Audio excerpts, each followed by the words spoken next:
Islam. Let us get started.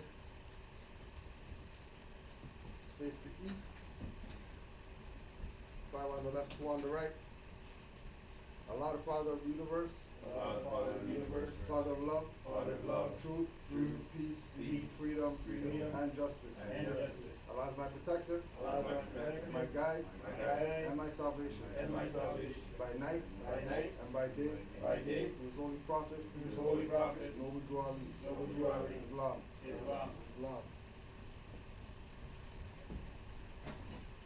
We had on record today we had Back to Basics 11, and then by the will of the Most High, today is the 29th, which is 11. So we're being told, you know what I mean, that we're on to something. You know what I mean? Because that wasn't part of the plan in doing these classes, Back to Basics, and then the 11th one falling on 11, right? Not part of the plan. So what we want to do to start up today, there was some testimonials that we got. Today is supposed to be dealing with chapter 45 to 48 of the Holy Quran of the Moorish Science Temple, and we wanted to look at those chapters because of today being 11, which is the gateway, right? We have to put on the record the last 4 chapters, 45, 46, 47, 48, because these chapters are the conclusion of what Noble Drew Ali brought. People who say Noble Drew Ali didn't finish what he's supposed to do or whatever like that. The work was done at the closing of the Quran, with chapter 48. And keep in mind that in the Moorish literature, Noble Drew Ali told the Moors to open and close according to the Holy Quran. Right? So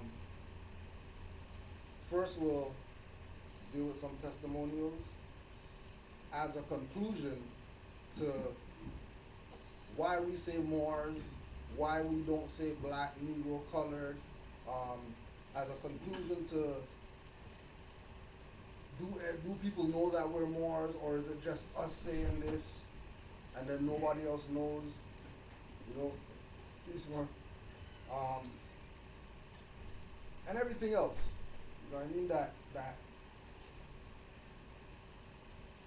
gets presented when Moors present this school of thought, this perspective, this idea.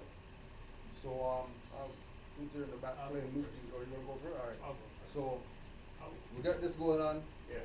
Islam. We'll be back soon. Peace, family. Mari says we obey. I'm just going to be quick. It's nothing too long. I'm sure, well, maybe you haven't, but take your time. last week, DKL Sunday, I wasn't here. I attended a baptismal ritual at a Catholic church. I don't really want to speak on it, but I was there all fezzed up. I think I've told a lot of Moors about my experiences in the Catholic church already, what I had like a couple of years back, but I couldn't hold it and I still had to do it. So I went there and I was all fezzed up again, but this time I was wearing my black fez. Check this out. So I'm in there and I'm sitting with my whole family, and the church was packed. Like there was at least maybe 7 other baptismal rituals going on when I was there. Now, the preacher, for the whole time, he was looking at me. Even when he had the babies in his head, he was looking at me. Got to the point where this one parent, she kind of got nervous because like he's not looking at the baby, he's looking at me. He's looking at me for the whole time with just sitting there. So we go through the whole ritual, everything's done, all 7 children come through, everything's done. When it was finished, he was walking out, and it's like, in under his breath he was saying, "Damn bastard." But you had to be there to see it, to understand what was going on. So at that procession, when that was finished, I went outside, and when I went outside, they were like the altar boys and like the deacons and everyone came, and they were like around me. They didn't ask me any questions or anything. They were just around me, speaking to each other, just analyzing me. That's all they were doing, just analyzing me, seeing what this is all about. And the preacher basically, I think he just told them, just go and speak to him. But I guess they were afraid to speak to me, right? But anyway, fast forward when we get to the reception and everything, and the people that were in there, most of them were from Poland, because it's an interracial marriage, quote unquote. So they're from Poland. So my family, obviously none of them right now, they've proclaimed their nationality or anything. I'm the only one that's done that. So the Polish family, they were looking at me now, and they knew what was going on, because I could sense they wanted to ask me questions, but they didn't. But anyway, this one lady after came up to me, and she was like looking at me like hard, came close to my face, everything, and she's just looking at me, just, do you have a green one? And I was like, yes I do, yes, I have a green one. She's like, and she's like, it's so honorable to meet someone who knows who they are. And because she said she met me 5 years ago, and she saw a complete difference in me this time. She saw I was more calm, because last time I was like partying like crazy. But this time, she's like, it's so great, and it's so honorable to meet someone that don't think that did that. Because that's all she deals with in regards to her circle, and in regards to my family, right? So she wants to know more, so I gave her my number, and we're gonna be talking some more on it. But it was a beautiful experience last week. I don't miss that I was not here this year. Okay, But before you go, go ahead. Talk on Mhm. on going to something like that. Mhm. Like going to something like that. Mhm. That isn't Moorish culture, but Mhm. going to that and the outcome. Well. Like what? Because more usually don't go to Mhm. baptisms Mhm. because that has nothing to do with our trials or whatever. So why are we gonna do that? But Mhm. you went and look what happened. Yeah. So Well, okay, I mean, to dig into it a little, I mean, obviously, when a Moor walks into a church, it turns into a temple, right? And from my perspective, what I was looking at in regards to what the preacher was, he knew what was up. He knew it was a temple at that time. That's what he kept looking at. I guess he was looking at me to see where I want to take it. You know what I'm saying? I think he wanted to see if I'm going to do anything or get up and speak or whatever. But I was just chilling. But he couldn't keep his eye off me. I used to think he started to like me or something, right? But on that level, what most of us have to realize, I said, the last time I went to the Catholic Church, they were asking me to leave at every level. First, the usher asked me to leave. I said, well, can't, this is the feds. Then one of the deacons asked me to leave. I said, can't, this is the feds. Then one of the higher-ups, higher knights of Columbus guys asked me to leave. you were the feds. I was with the fed. Right? This time they the words gotten out. But this was in Mississauga. And see that lady now that you spoke to, the one. Yes. Look, she knows, Mhm. and us, quote unquote, don't even know. See what I'm saying? Don't even know. So the way she asked me, that's right, that's right. Because the way she asked me, she didn't ask me like big words, like she just came and like whispered, like, you know, do you have a green one? Like, And the way she said, you're gonna. she knew. She knew. So when she said it's so honorable to meet, right? And being from Poland as well too, right? And I want you to build on it actually, Tesla. Because I found a book, right, in my collection, speaks on Peter the Great and who had jurisdiction over Peter the Great. And Brother Tesla is going to speak on it, because he knows a little bit more about it than I do, right? But in regards to everything that happened to me last week, it's just some more indication for us Moors to realize that, listen, man, everybody around the world knows who we are.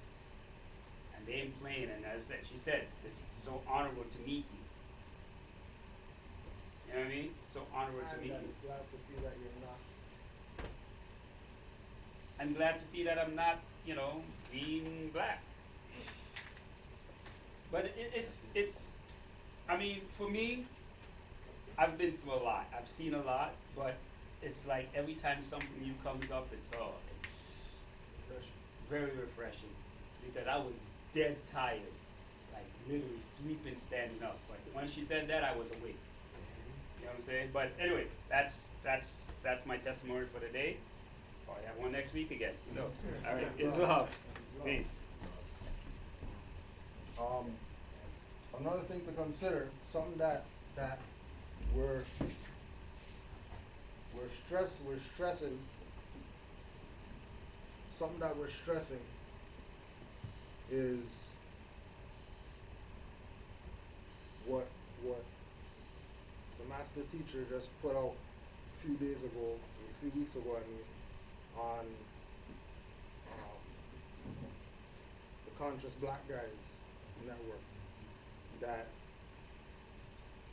history and law are relative topics.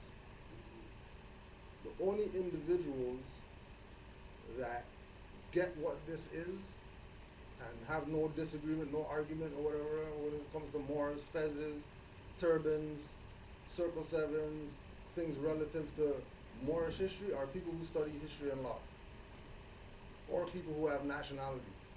Everybody else is going to try to find some type of reason to prove why this isn't what it is, or how come and it's supposed to be, but it's not, because if the individuals who are against this took the time to study this, they would know how legit this is. To the point where people in Poland don't even care about what's your name, where were you born, whatever like that. Just by face value, they were like, oh, this is an honorable individual. Automatically. And then people use that as, taboo, and then look at how Inquisitionists deal with Moors as facts. Because that's the government, and that's people in suits, and they have a building, but they're not going to listen to this Polish lady who came from across the planet to some baptism or whatever like that, and then bumped into a brother that had a fez on that wasn't really vibrating on the same frequency as all the other so-called people who look like him that she engages. That she had to stop and actually have a conversation with this individual. Her mindset is somewhere totally different than somebody who doesn't want to do what she did with him. On whatever level. Like even with dealing with highwaymen or whatever. That's how the interaction's supposed to be. They're supposed to stop, be like, what? You have a nationality card? Hold on a second. Call whatever, he has a nationality card, just says, whatever, he's LB, blah, blah, whatever. Oh, you know what? Sorry, so honorable to meet you, you know what I mean, whatever. You know that you guys are whatever. And then they go about their business. Go find some nigger to bother. Because we're not in the jurisdiction. That's how it's supposed to be. So things like that are like we talked about last class, evidence of what our identity is, and not coming from us, coming from other people. So you can't say, well, the Moors that they're trying to whatever, and they're using language as how come this lady in Poland or whatever knows what a fez is? What's fez in Polish? I don't know, but she knows what that is. No questions asked about it. No, she knew already that what it was, what it stood for. You know different colors. Colors even. That she's gonna specifically ask for a green one. Yeah, that's so much. Right? And on top of asking for a green one, asking the only individual with a green one if they have a green one. Because for people out there, if you don't know, in Canaanland, nobody else has the green fez other than Brother Amari. So this is beyond divine or whatever. That some lady from Poland all the way over there, of all the fezzes, you go on all the Masonic website, you see all the different colors, fezzes that they got. And she's going to ask the one individual with the green one that's wearing the black one, do you have a green one? Yeah. And he verified, yeah, I got the green one. So where's that put her now? So where'd she go now in her mind that she knows that, okay, there's a green one. Whatever it means to her in Poland. And then she asked somebody, and then they said, yeah, they have the green one, but you know, I don't have it right now. But yeah, I got the green one. Where'd that put her now with regard to the validation of this reawakening of these people that she probably at home like, I know that. What we see on BT, that's not the people that we know that equate with our historical reference point of dark-skinned people. The rapper guy, that's not a good reference. You know what I mean? Something's wrong with this picture. Just like when Brother Sheldon, when he did his first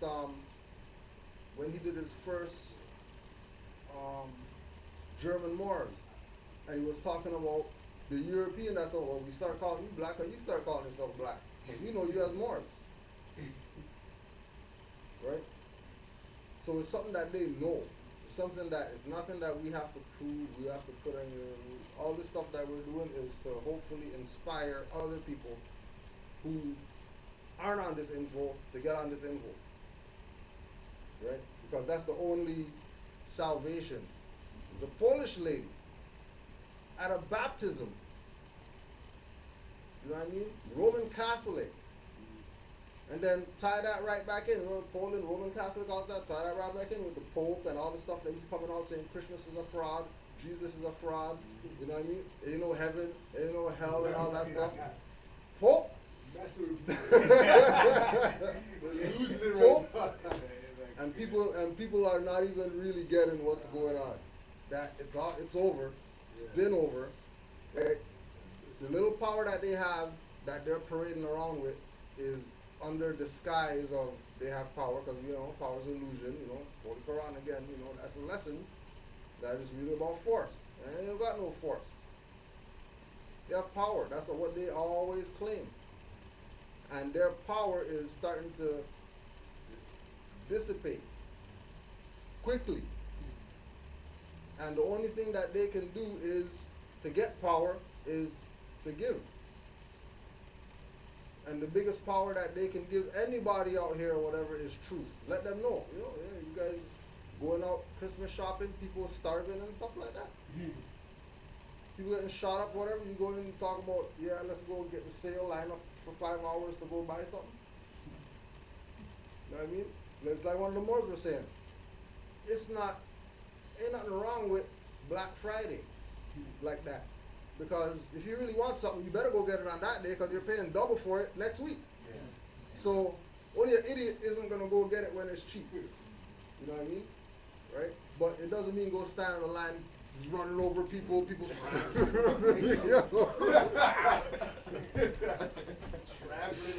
Yo, losing it. People losing it. Like, zombie apocalypse. We're losing it. I see a lady with two stuff and her daughter with one. Yeah, You see the news? Yeah, when they And grab someone it, has grabbed it from the daughter. grab it from the child. Grab savagery. You know what I mean? Why Drew Ali said all these people out here suffered slavery or whatever. Every nation suffered slavery. Tell one girl that last night.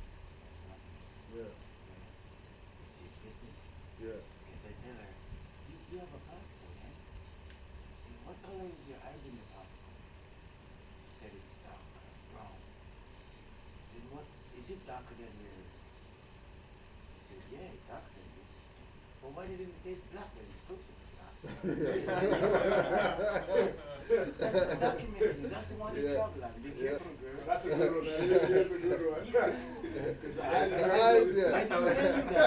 You tell me. I didn't tell her. That's a good one. Yeah. The eyes are brown, the Yeah. skin is black. Yeah. If the eyes are darker than the skin, My we eyes put are just darker because than the my mic. skin. Yeah. But they say my skin is black and my eyes are brown. Yeah. Right? Logic. Yeah. Right? Logic. Yeah. Right? And again, it's elder logic. Right?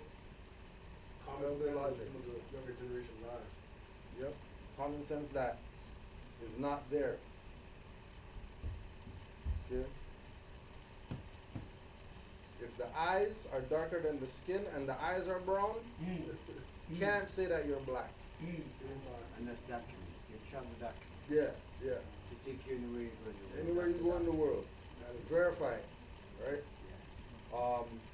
So, once again, Polish Roman Catholic lady knows, one, that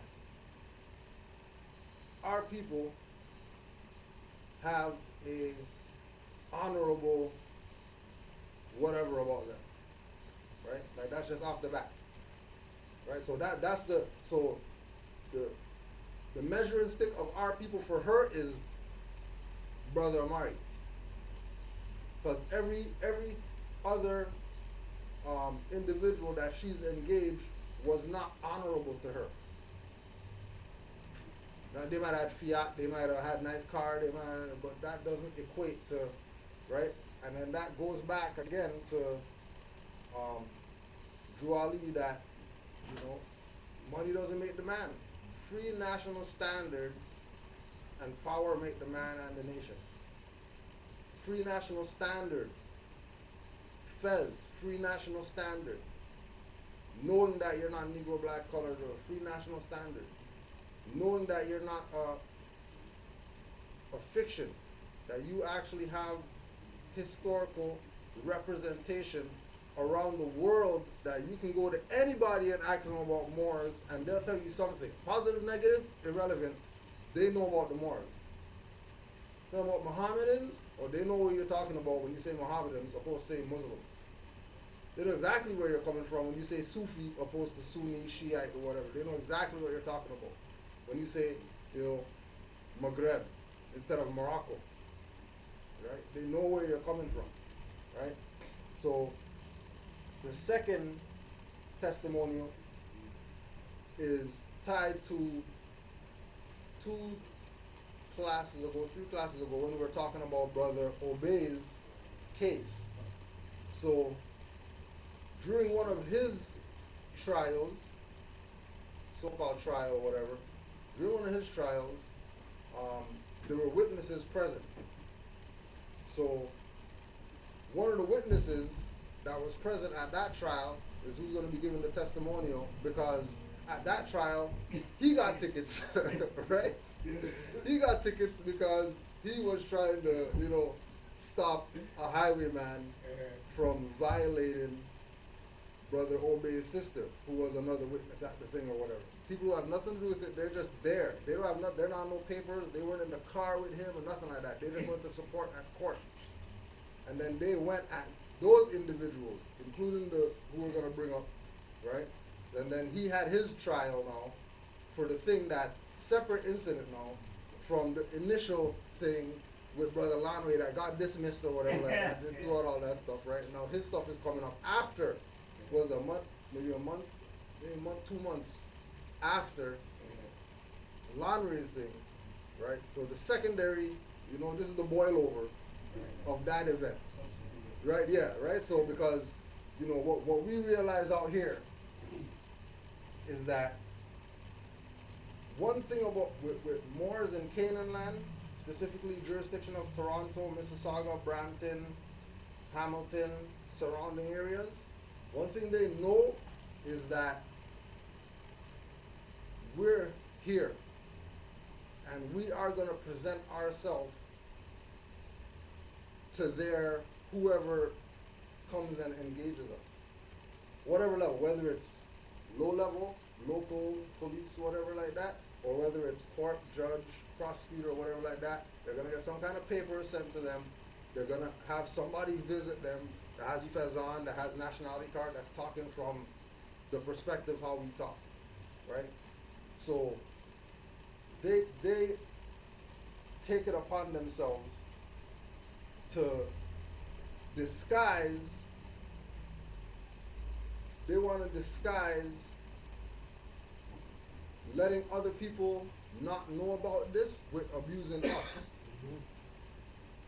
right? So they abuse us to let others say, oh, I don't want nothing to do with that because look where that guy ended up or whatever, not even knowing the full timeline of what went down. All they did was saw what happened on the street. And then they have this mental block of being more, right?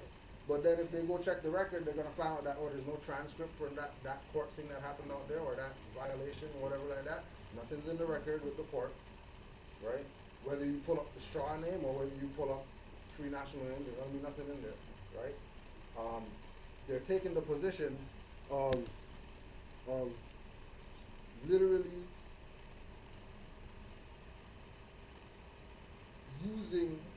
abusing us as a tactic to keep other people ignorant of this information.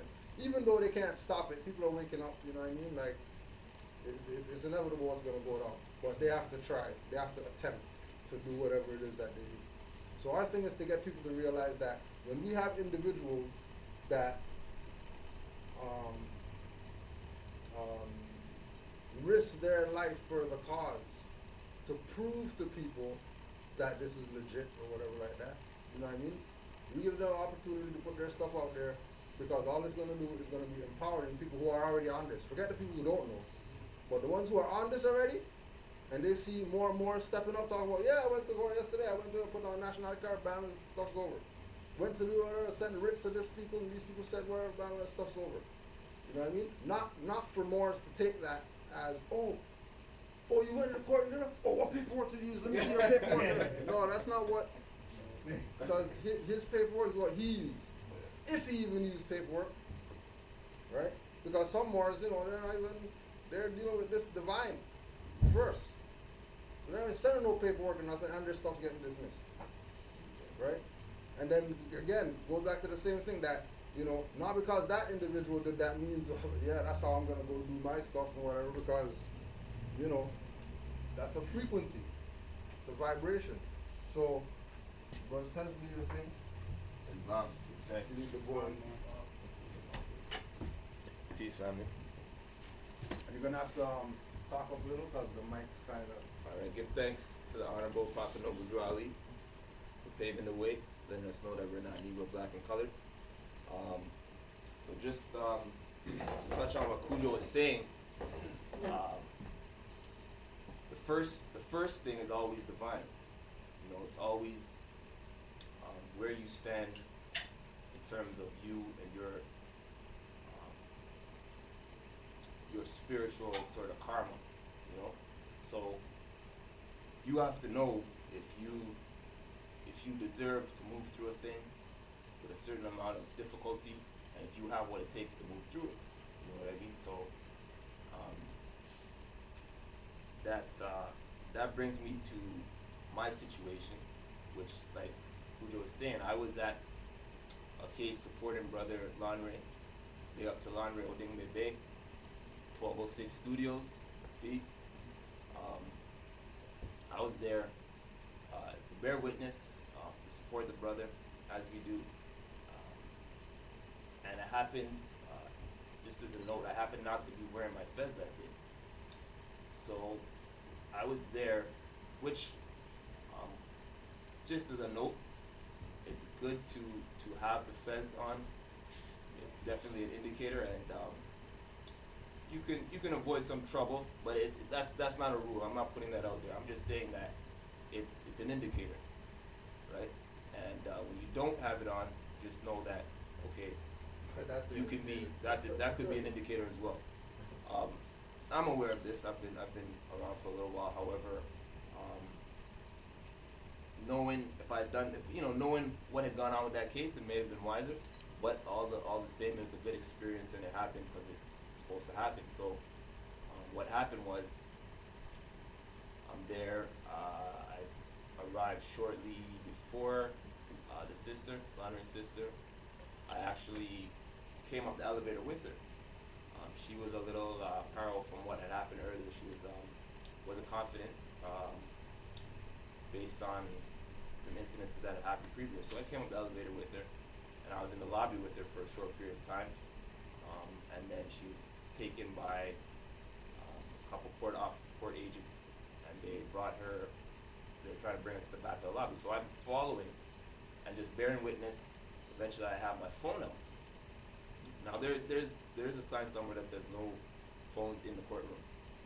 We're in the lobby, however, so I haven't, even up to this point, I haven't really delved into the detail. I'd also say that if people have rules in their areas, obey their rules, because you know what?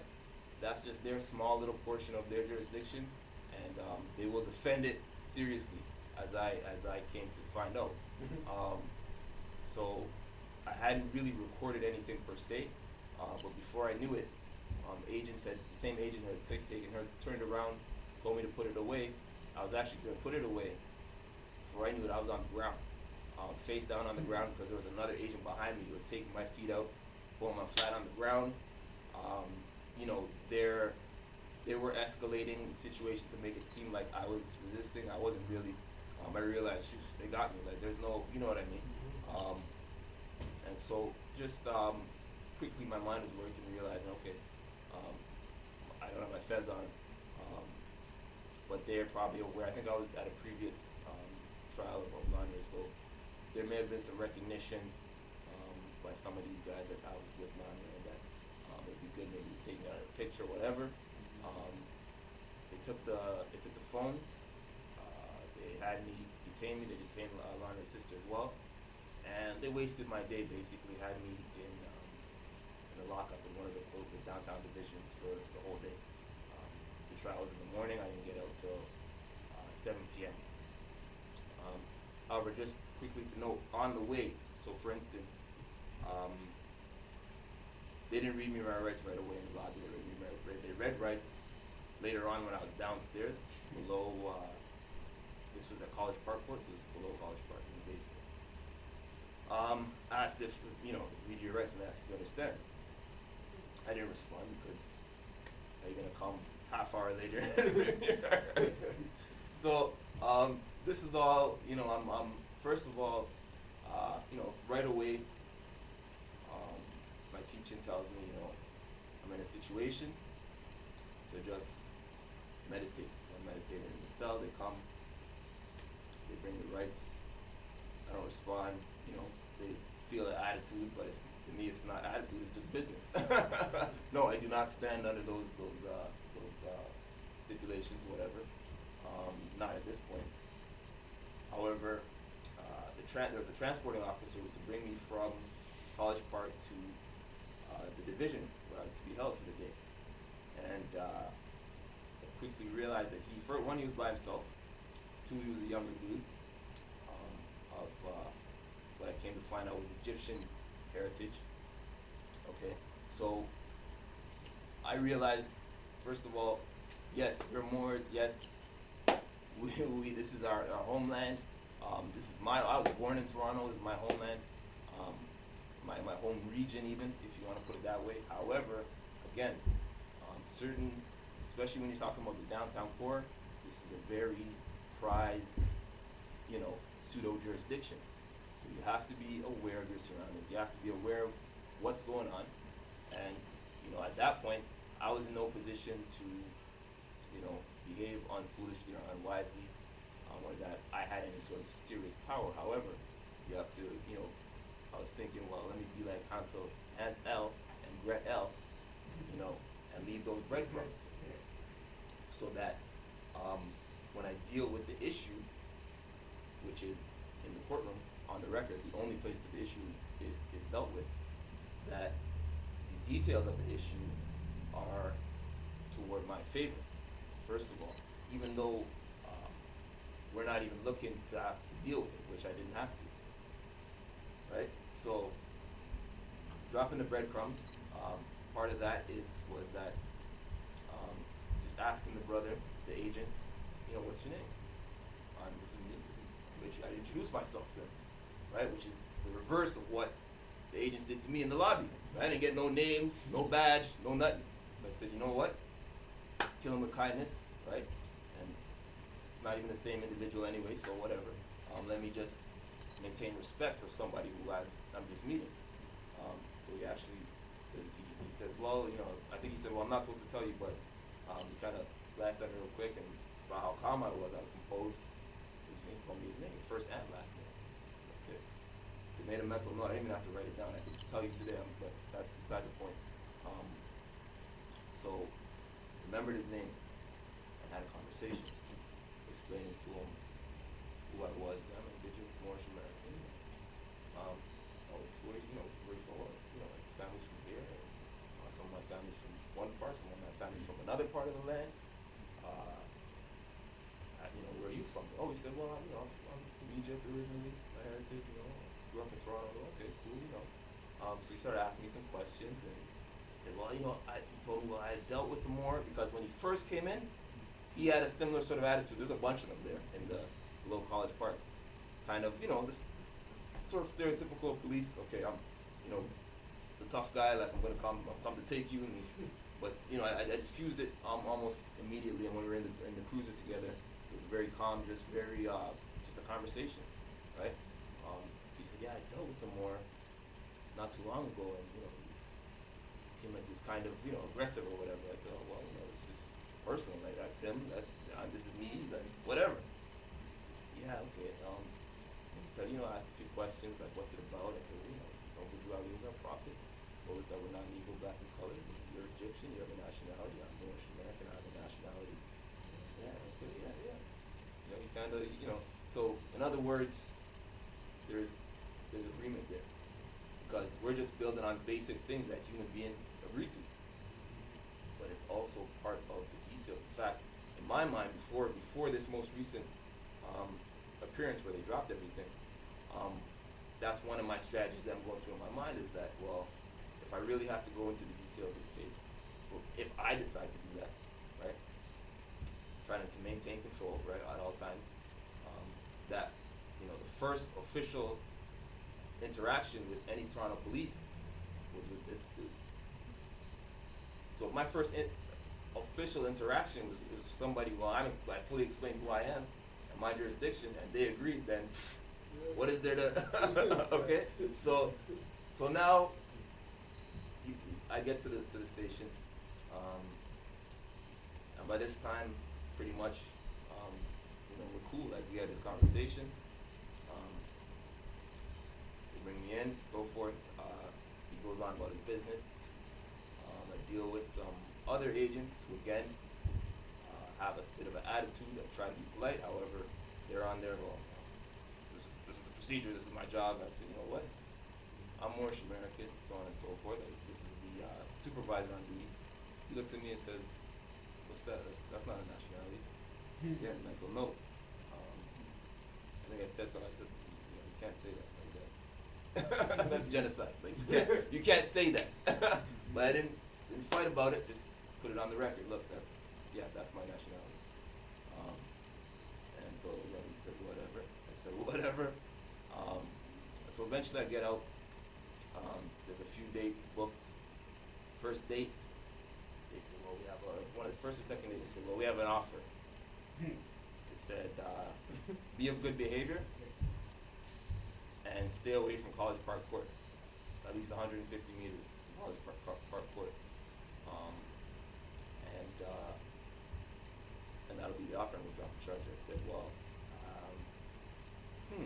said, it's not a lot to ask, you know. In the grand scheme of things, you have to pick your battles, right? Even as Moors, you have to pick your battles. So I said, let me think about it. Give me some time. I decided to say that. You know. Of course, I was in pro persona. I'm representing myself. I've been in this for a while. I've studied. I've never really had much interaction with law. I've never been really arrested or prison or anything like that. But I have studied, you know. And so I realized that not to make any decision too quickly and too rashly. So I said, well, let me think about it. So they said, well, come back in a month. I'll come back in a month now. They said, yeah, so it's a different crown now. She says, she looks at her papers and says, okay, so the stipulations for the deal, for the bargain, right? This commerce that we wanted, the business we want to do with you is stay 150 meters from College Park Court and stay away from Miss Odingbe Bay. Wait a second. Originally, it's stay away from College Park and be of good behavior. Now they're saying, now they have this new stipulation. In my head right away, I said, no, because you're just messing with me now. You're trying to say, okay, push you around and offer you whatever, and you're going to take it, you're going to jump at it. So, but, you know, through my curiosity, I asked her, I said, how long would it be for? She says, well, this is what she says. She says, well, how long do you think? I said, well, reasonably, to be honest, no more than 6 months. She says, oh, we don't do, deals for 6 months. We don't do that short of a time. Now, I didn't go further. I didn't say, well, okay. I didn't try to bargain. Because right away, first of all, I wasn't gonna. The stipulations themselves weren't adequate. I'm not gonna say I'm gonna stay away from this sister, even though we may not know each other very well. We just happen to both be at that place. But because they're messing with me, I said, no, we're not gonna. Just where I'm at in this, where I'm at in my knowledge and so on and so forth. No, I'm not taking that deal. But for my curiosity, I asked for the timeline. So no, we don't do 6 months. It's just, it's not according to our rules. Basically, is what she was saying. It's not possible. So I said, well, okay, then to go to court. She said, okay, but we're gonna set an interim date to make sure that all this disclosure has been given. Now, disclosure is a whole other thing. But however, the disclosure under race, it was written NW. So that's that. Going in now to this last appearance, that's my main issue. Okay, I'm not gonna accept another disclosure that has NW on it. Why is that my main issue? That's my main issue because the Prophet Noble Ali said, "Don't bring your issues into their courts." Now, your status, yeah, that is an issue at law. Is it an issue to the legal system? Yes and no. It's an issue because it's an issue at law and the legal system pretends to be under the law. But you really have to be on your square because once you put it on the record, what your status is, your nationality, it's on the record. Now, especially an initial visit, or initial appearance, whatever, you're gonna be argued. Anybody who's gone through, especially in Canaanland, you're gonna battle it. What do you mean? You're gonna try to connect it to the straw man, etc. So basically, at this point now, so on the last visit now, I'm preparing for the last visit, and I'm thinking to myself, well, no, NW, put, if you have to put anything, put white, because that's the same thing that I told the brother in the cruiser. He's going in the system, and this when I'm in the cruiser now, this is when I'm being transported, originally in April. He's in the cruiser, and I just happened to look forward at the laptop while he's punching in certain details, and he has my details, and then he has race, or he's at that spot where it says race, and he had put black and skipped to the next page in the system next, right? So I said, whoa, brother, does that just say, did you just put in race there? He said, oh yeah, I just inputting your details. And I said, no, you can't you can't do that. You can't put black. So I said, please go back. This was still, very polite, right? She said, okay, no problem. No problem, right? Right? You get more flies with honey, right? So he says, okay, he goes back, and then he scrolls through, and there's a list, and it's like 6 things, black, white, Asian, Hispanic, a very short list of racial identities, right? So I said, none of those is suitable, brother. And he said, well, I have to put something in the procedure. I have to put something. So out of these, what do you want me to put? Again, another situation where they're asking me what to do. I said, if you have to put something, put white. Only because you have to put something. So I put my disclaimer there. So he said, okay, put white. I saw him, put it in the system, right? So, okay, well, in the system as white. Okay, all right, well, that's something. All right, I'm a free white man. So now fast forward. Now I'm getting ready for this last appearance. In fact, I kind of started to forget about it. And going back to the spiritual thing, it's about knowing that originally, the whole reason it started was I saw a sister in distress. I did at least a minimum of what I felt was necessary for the situation, and that there was nothing wrong in my society, according to our laws, that I did wrong, or according to what's right as a human being. Therefore, I said, you know what?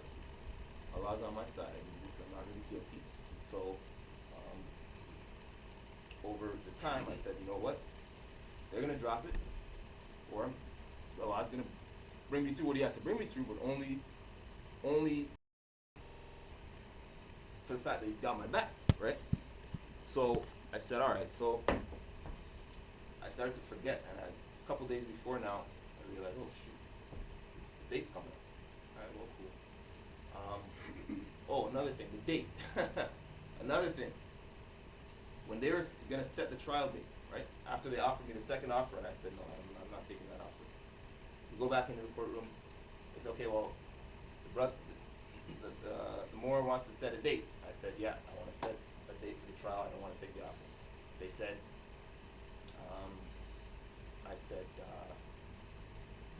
well, what do you want? Again, I said November 24th.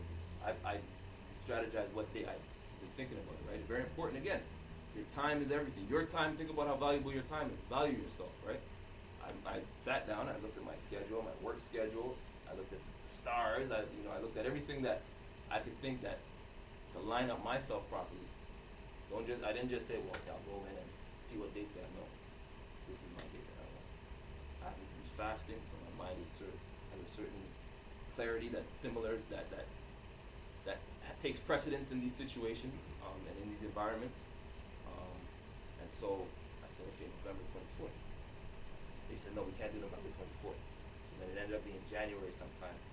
And even with that, I tried to pick the best date in January for myself. But when we go back in now to set both dates, the interim and the trial, after they set the trial date for January, they said, okay, but we're going to do an interim because the disclosure has to be given, right? They still hadn't shown a warrant for the phone or anything.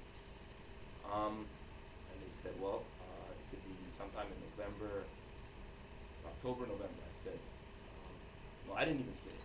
The Crown looked at it, and she said, November 24th seems to be a good date for the interim date.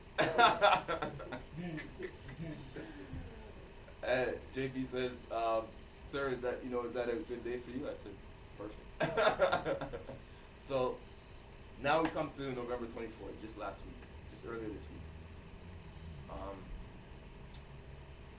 Basically I show up maybe 15 minutes late, 9 o'clock first of all. It's not 9 o'clock is when they start doing the lawyer cases. So I had a lot of waiting to do. I waited there. I ended up getting up around 12 for my thing. People, obviously line up right away. They want to get their stuff over with. I end up being one of the last people. So once I'm up there, I'm there in appropriate persona. And deal with the matter. Duty counsel is no problem. You can sit down, have a seat. I said, I'm here to, JP said, okay, you're here for your, what do you want to do today? That's another. What do you want to do today? I think I'll go with some burgers. Go downtown. No, I'm here for further disclosure, right? So, because I have my phone, where's the warrant? Why is it NW in the disclosure? Well, I told you guys, it's in their records that white. I spoke to the agent that I'm white, a free white man, etc., etc., etc. But I didn't start with any of that. I said, okay, this is just like walking up to a desk and somebody at the front desk with the papers and the applications. That's all that is before you get into the truck. That's not. Yeah, there's records, but that's not court. That's not even court de facto. That's the desk for court. And that's another thing to remember. So, although you always want to put your status on the record, etc., don't be too quick to want to get all the Moorish information out there, because as Drew Ali said, don't bring that stuff to their court anyway, right? So, I'm there. I said, I'm here for further disclosure because I do want further disclosure. And I'll give him a second. Crown looks, JP asks, do you have further disclosure for the gentleman? Crown looks, oh, I don't, no. I've been in 3 hours, waiting, finally up here, killed the whole day of my time. You don't have my disclosure? I'm thinking to myself, right? I was ready to lose it. I'm ready to snap all these people. As composed as I am, I'm ready to lose it. Let me just breathe for a second. I wait, and then I said, you know what? I said, this is the third visit. I'm like, don't let me lose it here. JP looks at me, she's like, yeah. She said, yeah, it's been the third or fourth visit, yeah. As in, like, yeah, don't lose it yet. So I said, okay, yeah. Give it another few seconds. Crown says, oh, I see here that the gentleman has completed 7 months of his condition of staying away from College Park Court. And therefore, we're going to drop the charges and vacate the trial. So, I never signed anything. And certainly not without right, but I never signed anything, period. There's no pen touch paper concerning that stuff. I expressly told them I don't want to take those deals. Walked back in the court and we did what we had to do. And now they're telling me, yeah, I completed my 7 months. And I said, okay. So this is how they're gonna weasel out now. But not only that, but it's interesting, 5 and 2, 7, right? Circle 7. And yet the 6 months that I had said was what I felt if I was to consider taking those conditions of the deal, that wasn't doable. No, 6 months, no, that's too short. No, we just don't do that, sir. And now they're so it's like, I do 7 months. but 7 months is fine. So they said, yeah, so he's completed the 7 months, and so we're gonna drop the charges and vacate the trial. JP looked at me and said, sir, that's it. You're good. And then the duty counsel looks back and goes, hey man, good job. Because the reality is that what we do is a divine mission. And when you whether you stand up and you defend a sister, or teaching people their birthrights and nationality, and you're on the works, and you're really earnestly, sincerely on the works, and you're true to yourself, Allah is with you. And that's where it starts. It starts there, and I had already won.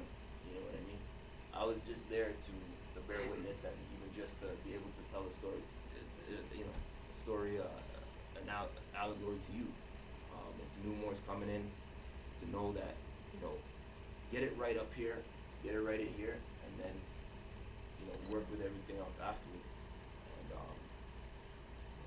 And also that, it is a struggle. So don't, just because you have it right and you have it right, don't abandon the concrete, visceral things, the mistakes that would be given to you from them that, give you that way out that's within their purview to do, you know what I mean? Like I said, with NW, no, I'm not accepting that. That's a correction you have to make, which it's their disclosure. So if I'm referencing their disclosure, they're gonna address it, even if it's to say, no, we're not gonna do that.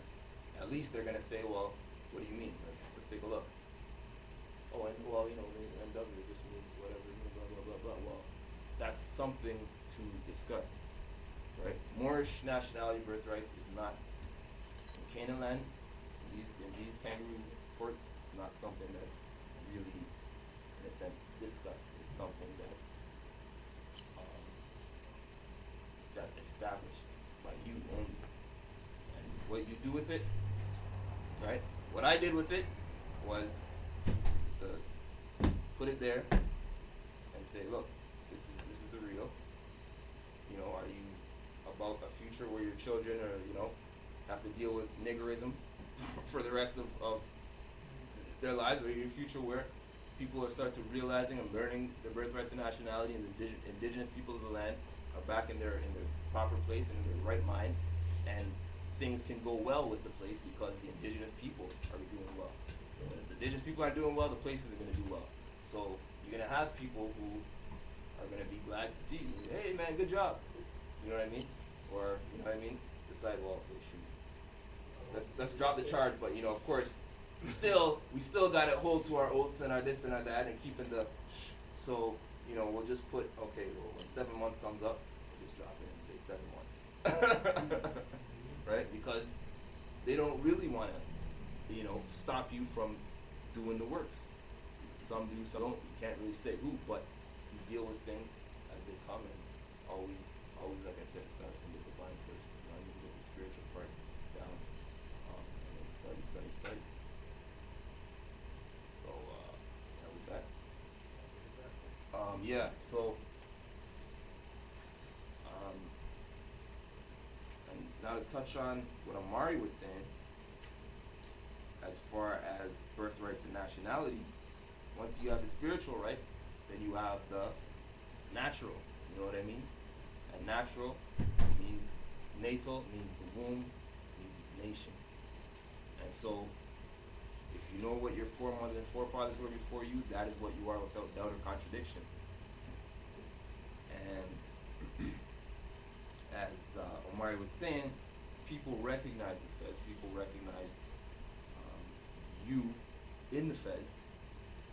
And so, if you do your research, you'll understand that's not a stretch. It's not a fluke. It's not them doing any kind of research. It's literally something that many people in the Asiatic world and the European world live with for a long time. This is taken from Peter the Great. Okay, Robert K. Massey, an older book. I don't know how old this is, but it's old. The Ottoman Empire, every hectare conquered by the sword, stretched over 3 continents. The sweep of the Sultan's rule was greater than that of a Roman emperor. It embraced the whole of southeastern Europe. It stretched westward across the entire coast of Africa to the Moroccan border. It touched the shores of the Caspian Sea, the Red Sea, and the Persian Gulf. The Black Sea was an Ottoman lake. Great cities as distant and as different as Algiers, Cairo, Baghdad, Jerusalem, or Jerusalem. Athens and Belgrade were ruled from Constantinople. 21 modern nations have been created from the former territories of the Ottoman Empire. Those are Turkey, Greece, Bulgaria, Romania, Yugoslavia, Hungary, Albania, Syria, Lebanon, Jordan, Israel, Aden, Kuwait, Egypt, Sudan, Libya, Iraq, Yemen, Tunisia, Algeria, Cyprus, and huge stretches of the Soviet Ukraine, Crimea, the Caucasus, Armenia, and Georgia. Okay, so if you do a little research, Ottoman Empire, Google it, and you'll see these dudes wearing fezzes and other headdress, similar to fezzes, etc., and Moorish attire, and they're Muslim. Quote, the empire was Muslim.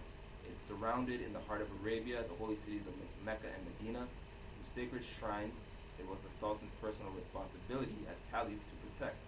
Among the Muslim peoples, the Ottoman Turks were the dominant minority, but there were also Arabs, Kurds, Crimean Tartars, Circassians, Bosnians, Albanians. The Sultan also ruled over millions of Christian subjects. Greeks, Serbs, Hungarians, Bulgars, Wallachians, and Moldovians. Almost necessarily, the political bonds that tied such a polyglot of peoples and religions were flexible and loose. From Constantinople, the Sultan ruled, but his rule was administered locally by a bevy of pashas, princes, viceroys, beys, khans, and emirs, some of them autonomous in all but name. Okay, so that just shows you that people know, right, who, what happened to the Muslim, Moorish, sort of heritage through time, right? After Prophet Muhammad, peace be upon him, you go into the Almoravids, going into Spain, and those empires over there. And then after that, you have the Ottoman Empire. Okay, so the Ottoman Empire is an empire which reached out to all these different areas in Europe, Asia, and Africa. So this is not a surprise to people. This is not news to people. Okay, but unfortunately, it's news to many of our people here, and it's unfortunate, but it's a lot of work. So it takes being focused on that to really set those priorities. And when those priorities are set, you come to know that things like court cases, things like differences of opinion of religious building or going to different ceremonies or events are just minor to doing the works, right? And if anything, the works will only be enhanced by you just doing whatever it is that you have to do in life and keeping Allah in mind, and it's only gonna enhance it in some way. You may not know right away, but you know what I mean. You walk into a baptismal and some European person comes up to you and, hey, it's honor to see you, and so forth. You know what I mean? You go into a trial issue and you stay calm and composed, and again, you have a lawyer, or duty, or whatever, come to you and, good job, man. Right? So, and again, one testimony. I don't know if I'll have another one next week, but Let's try not to. but there'll be testimonies from other Moors, as there have been, and there will continue to be. But we learn as we grow, and with that, Islam.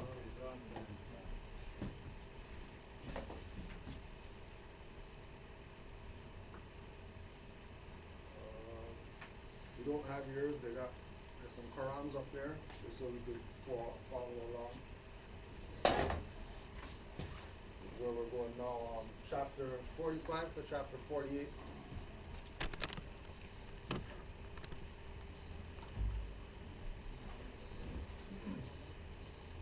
Chapter 45, the divine origin of the Asiatic nations.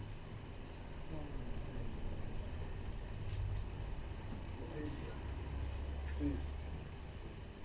The divine origin of the Asiatic nations. What chapters again? 45, 46, 47, 48.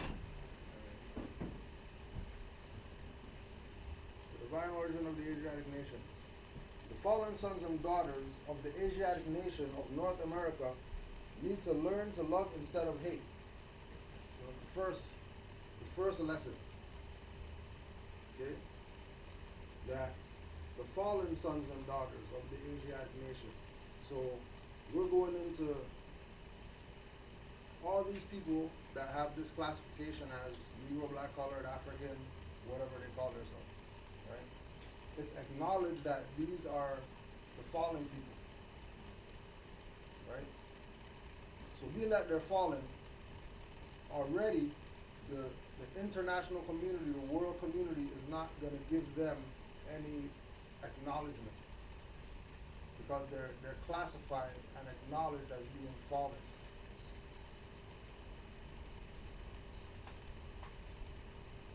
So their first thing is that they have to learn to love instead of hate to reverse what has been put on them. Right? So you're not going to be fallen and to rise, you're going to pull somebody down to rise. That person's just going to be in a fallen state with you now. Right?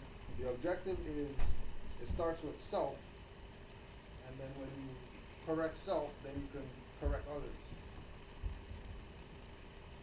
So the fallen sons and daughters of the Asiatic nation of North America needs to learn to love instead of hate, and to know of his higher self and lower self. So from that statement, you know that he's confirming that the origin of these Asiatic nations is divine. Because to speak from the perspective of know your higher self and lower self is not some religious or whatever, concept. Like he's speaking esoteric, metaphysic, astrologic, the higher realms that we don't touch. Majority of people don't even have the concept of there's a higher self and a lower self. That's why they're in a fallen state. Because they're in the lower self only and don't even recognize that there's something called a higher self that they have to raise to. And this is where it comes into all these different schools of thought. All these different schools of thought are to raise you to levels till you get to more science, which is, the blossoming of whatever, and then you get to see the beauty of the bouquet for what it is. You're not just looking at stems and petals. You're actually seeing the bouquet now of what all these so-called leaders came and they were, pushing this for, and people died for certain things or whatever like that. It was for us to get to more science. And then when we get to more science, reach the mountaintop, then our life will be preserved. Because we recognize that it's bigger, it's bigger than just, get something from somebody because they did something to us. We have an obligation to assist in that raising of society so that like when we look at Black Klansmen with Dave Chappelle, right? Doing something to even make the Klansmen be like, well, that was a good one then. Like that was a good one. You can't really hate on, you can't really call him nigger or whatever, because that it's intelligent. That's an intelligent joke. That's not a joke just people laugh and that's it. You know what I mean? So even the Klansmen recognize that he's not the average low-level being, right? So the idea of knowing his higher self and lower self is so that now once you know which one's which one, you can now make a decision on where you're gonna vibrate. Because if you don't know your higher self and lower self, then you're in limbo. Because you have to gravitate on one or the other. There's no sitting on the fence when it comes to spirituality, or when it comes to self-realization. There's no, well, this day we're gonna, then tomorrow we're gonna, and then sometimes we'll just be in the middle because it's either you're gonna be on one side or you're on the other side. Either you're on the divine side or, right? Now, this is the uniting of the Holy Quran of Mecca for teaching and instructing all Moorish Americans, etc.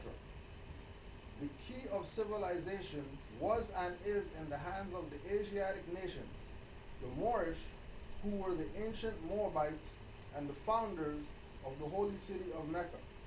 I know Noble Juali told the Moors that Chicago is going to be your new Mecca. Back then, Chicago is going to be your new Mecca. Why? Because when you look over to the east or whatever, the people that you see over there, they're not following the customs of ancient foremothers and forefathers in what they're doing in what they say Mecca is today. And then now, because the Moors have abandoned what Noble Juali laid down for the uniting of the Holy Quran of Mecca, now you have Chicago now in turmoil. You got, you know what I mean, the highest so-called black on black crime rate or whatever like that is there. Killings of whatever stuff, everything's going on there because people strayed away from what that place was supposed to be. Why? Because you got people like NOI and you got all these other people there pushing an agenda that's contrary to what is supposed to be going on in order for the upliftment of people. If we even if we look at you know, religions or whatever, if you're telling me that, yeah, your God brought that religion to save whatever, and then where that religion is only killing and murder and thievery and whatever, then obviously, you know, somebody's playing somebody. And again, it comes back to the people recognizing higher and lower self, because when you know yourself, you will know others. If you know your higher self and what it means to vibrate on your higher self, you'll immediately be able to look over there and say, oh, that guy, he's not vibrating on his higher self. Let me stay away from those people. And now get yourself in half the stuff that we get into because we turn listeners to people instead of going and checking the sources for ourselves to make sure that what that individual said is legit. Right? The Egyptians, who were the Hammatites and a direct descendant of Mizraim, the Arabians, the seed of Hagar, Japanese and Chinese, the Hindus of India, the descendants of the ancient Canaanites, Hittites, and Moabites from the land of Canaan, the Asiatic nations and countries of North, South, and Central America, the Moorish Americans, the Mexicans in North America, Brazilians, Argentinians, and Chileans in South America, Colombians, Nicaraguans, and natives of San Salvador in Central America, etc. All of these are Muslims. All of these are Muslims. All of these are descendants of the ancient Canaanites, Moabites, Hittites, whatever, who were all people that revered and honored nature. And that was their religion. That was their schools. Nature taught society. The shaman that, you know, we were talking to Ethiopian, and Ethiopians talking about how in Ethiopia they got people who, when we live in the hills or whatever like that, they have no type of interaction with society as far as, you know, what Ethiopia is today. But anybody who has some type of issue, whatever like that, goes checks them for whatever it is that they need, if it's, you know, really that serious, whether it's, you know, some financial or whatever, or spiritual or whatever, or any cleansing of something, or they, whatever it is. There's these individuals, right, that are known to Ethiopian society that you can go to those guys and they can help you with, you know, whatever you need on higher realm. And they have no interaction with society, right? These are the people who in ancient times are the Jesuses, the Mohammeds, the John the Baptist, the Buddhas, the whoever, whatever they call themselves, the individuals that were classified as outcasts because they were on a higher vibration than the other people. But really, that's the people who they should have been listening to instead of listening to all these people that claim that they're heads of religion and politicians and whatever like that. The Bushman is the guy who everybody's supposed to be looking at for direction. Because they deal with nature. They don't deal with people's opinion. They don't care. You know what I mean? You can't tell a shaman something and him not have a reference point of nature telling him that same thing. That some guy got out some book that guy said he saw, then that guy learned from somebody, and that guy learned from somebody. All of it goes back to this individual who talked to a tree or talked to an ant or whatever, had some hallucinogen and got some information that was now able to be presented to people that they can use in their everyday life to make their life better. So when we say, you know, Noble Drew Ali, we're not looking at just some guy that came and brought some information. This is not some religious book. You know, it would be presented as that. It says holy on it. It says Quran. There's Allah in it. It says Islam and all these things, and but really, it's a historical book because it's telling you about nations in here, telling you about kingdoms, telling you about empires and things like that, right? And it's a lawful book because it's dealing with nature, it's dealing with astrology. There's so many keys of astrology in this that's coded, right? That you'll be able to get your house in order with this. Which is why he even said that, this is divinely prepared for, anybody who loves Jesus. Because that was for Jesus, the code word for all dumb people out there who, have no reference point. So as soon as they say Jesus, they're supposed to be like, whoa, you mentioned Jesus and it says Quran? Let me go check this to see what the hell this guy's talking about, because I never heard about Jesus being relative to Quran and Allah and all these things. Because it was divinely prepared for certain people who are outside of themselves. And the whole idea of our nationality and birthrights and knowing ourselves historically is to bring ourselves back into ourselves. Instead of out there in the ethers, we don't know who we are.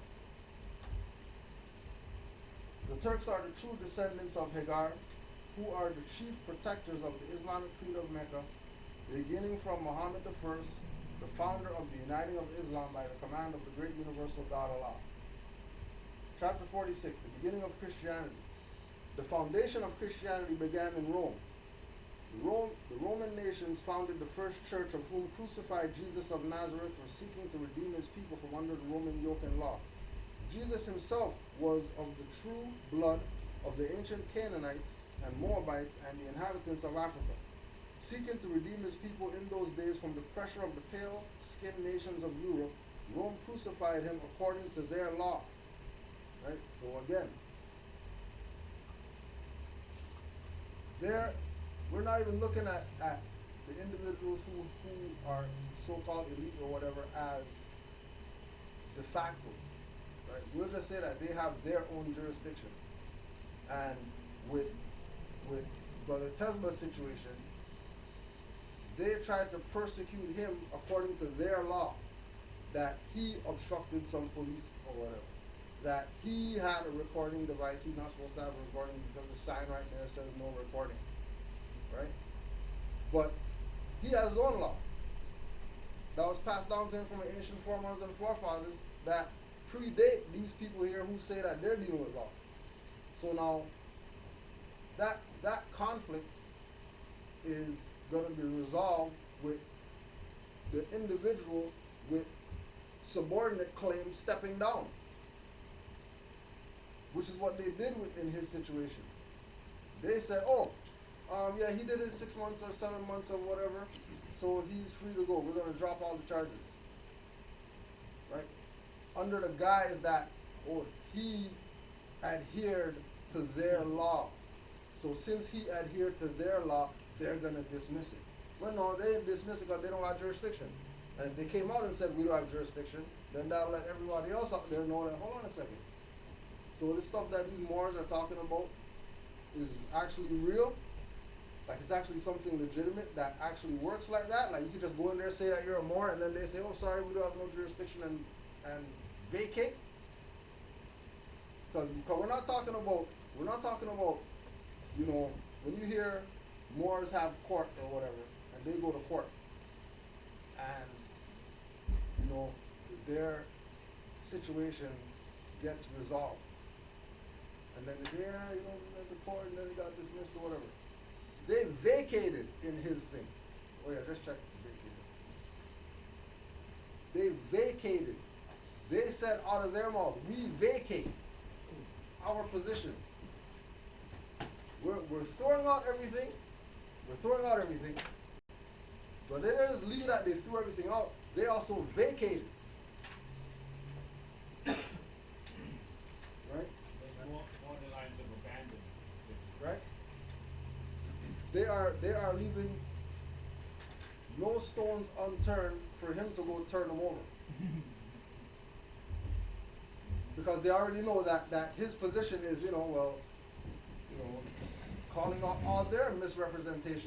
We're not even talking about who got pushed and who kicked whoever and who got arrested. We're not even going there.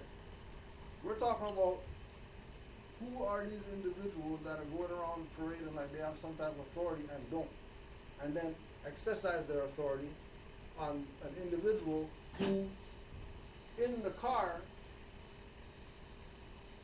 put who his status is, and then the guy who works for the same people who arrested him recognized, oh yeah, he's a white man, put white in the computer and all that, yeah, he's a Moorish American, and put it in the record and all that.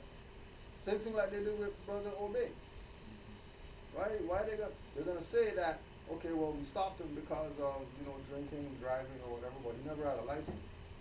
So if he doesn't have a license, then you guys should be charging him for that. But they're not charging for that, they're charging for obstructing officers and they're charging all this stuff that has nothing to do with license. Because they have this meshing of real and fake that people get caught up in that's real. People get caught up in, the guy, oh, see that guy was on the bench, and he was yelling he made that guy miss the shot. No, the guy on the court sucks. That's why he missed the shot. Nothing to do with the guy in the stand. He's not even in the game. Why does it even matter? He says boo, he yells boo the loudest. That's why the guy missed the shot and their team lost. He's irrelevant. He's not even on the court. We're dealing with the individuals that are on the field that are playing. A majority of the people who are on the field that have some type of claim are more than likely in a position of inferiority. And they're imposing their inferiority on somebody who's superior to them. But if they acknowledge the superiority, then that gives legitimacy to their fraud, which they can't have happen. That they're out their mouth admitting that they're the subordinate. But they'll do these little things in code like vacate a case. Because they already know that people, the common people, they don't even know what the hell's going on. They just figure, okay, well, yeah, he did this 7 months. He stayed away from the building for 7 months, so, you know what I mean? He served his time. You know what I mean? He did his bid. When that's not really what is going on when we deal with these people. You know what I mean? The whole thing is to try to get the ignorant people to not recognize what conscious people are doing. Right? Let conscious people, let it appear like Moors who know about their birthright, that stand up for it, are, need to be in a sailor asylum and all that stuff because, they're not saying Canada and they're saying Canada's not real and that's not a government, only crazy people talk like that, and when they're playing people. They want people to submit to the jurisdiction, assumed fraudulent jurisdiction that they create. And the only way that you get out of it is by understanding the truth about your nationality and birthrights. Just like you say, your brother tells. You didn't send no paperwork to no court and all that stuff. No print up there. And then we gotta send to 50 different people and then we gotta pay, oh man, how am I gonna get the money? Because you gotta print this out and then we gotta send it out by mail and then you didn't do none of that stuff. Yeah, I happened to be coming downtown one day and I had something printed up, not too much, just one page. So let me go bring in person. So I went to, I had gone there before the last appearance, gone to the Crown office. I said, yeah, I used to put on the record, case number. I handed it to the guy, he goes, so no, we can't accept this because it's not from the court. From the court. I said, well, what do you mean? So what's that, this doesn't, I don't see anything like staff from the court or anything like that. I said, well, man, I'm putting it on the record. He said, well, I'll take it. I said, I'll take it, but it won't come in as on the record. We don't have to acknowledge it. He told me himself, he was honest. He said, we don't, I'll physically take this, and I'll hand it to whoever, but it's not for the record. Right, so I said, well, thought about it for a second. I said, you know what? Okay, so this is not something for me to really push. This is gonna get dealt with in court anyway. And when I show up, so I just took it back. I said, don't even worry about it. I said, you know what? So let me just make sure that when I show up, everything I'm in. I myself am in my proper person, truly in myself. And so that's what it was. It wasn't. Well, I put this on the record and I sent it in or I handed it in and you guys said you're not accepting it, but I gave it to you anyway. And I said, you know what? Deal with it from, like I said, the spirit first. And again, goes back to the fallen sons and daughters of the Asiatic nation, knowing their higher self and lower self. That he knew his higher self. His higher self wasn't because of a card or papers that made him more. Like how people have a perspective, well, you know, in order to be more, I need to change the paperwork and I need to go to Social Security and change all this stuff or whatever. That wrong concept is like totally wrong if that's where the mind is. Because it's all about being what you claim to be. Because, you know, like we did in last class, we're talking about your identity is evidence for whoever you're dealing with. Your identity is evidence, and you have to know who you are to prove your identity. You can't prove your identity because you showed a card or a paper. The identity comes from inside out, not wallet, pocket out. Deeper than that is who you are. Well, it starts with the quote-unquote skin color, if anything. So it's just like the Empress that said to me, you know, it's an honor to meet you. You know, there's no Right. identity or anything on it. It's just, you know, you're melanated and it's an honor to meet you. Right. You know who you are. Simple as that. You got a question, Brother Denver? No, Sorry, your probably wheels turning. Jordan. Sorry, your wheels turning, man. Alright. Alright. Yeah, vacate, shoot vacate loud, because this mic's not picking up. Vacate, to annul, to set aside, to cancel or rescind, to render an act void as to vacate an entry of record or a judgment. As applied to judgment or decree, it is not synonymous with suspend, which means to stay enforcement of judgment or decree. To put an end to, as to vacate a street, to move out, to make vacant or empty, to leave, especially to surrender possession by removal, to cease from occupancy. What was the last one there? For occupancy? So it's to move out, to make vacant or empty, to leave, especially to surrender possession. To surrender possession by removal or to cease from occupancy.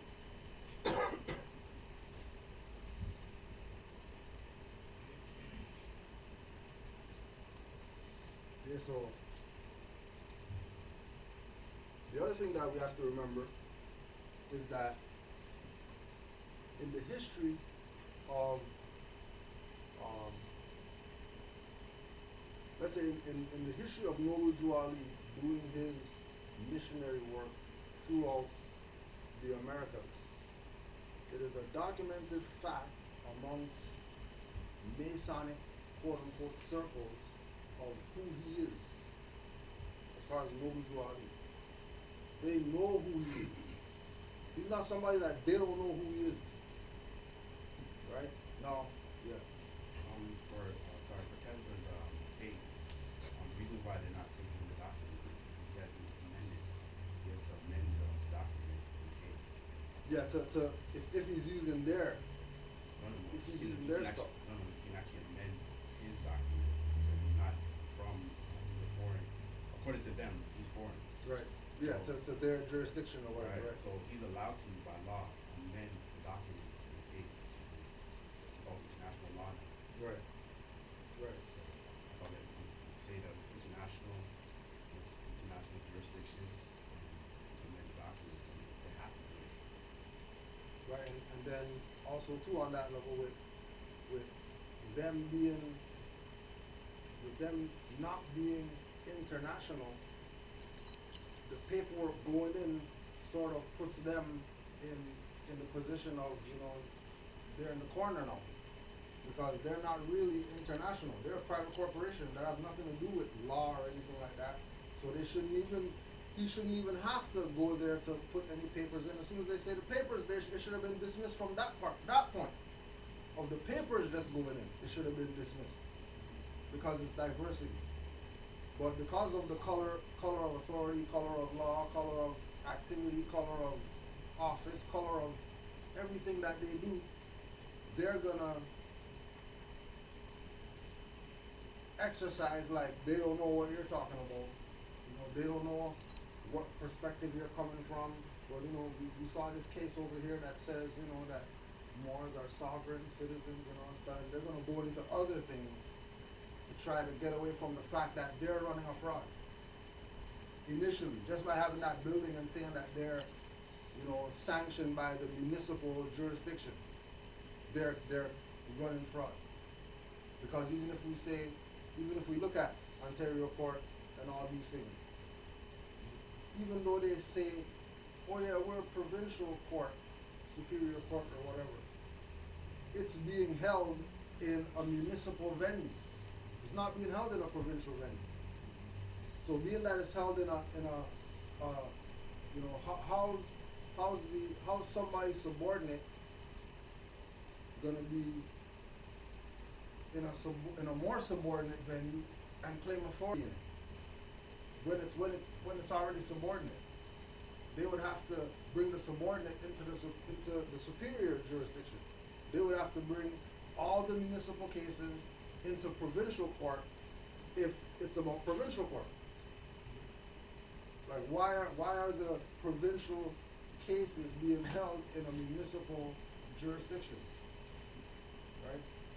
And again, when we look at vacate, right, the reason why they would vacate, why they would make it void, why they would make it not synonymous with suspend, cease from occupancy, surrender possession, right? What are they possessing that they're surrendering? For them to use the term vacate with what's the charge again? Obstructing officer. Okay, so obstructing an officer, right?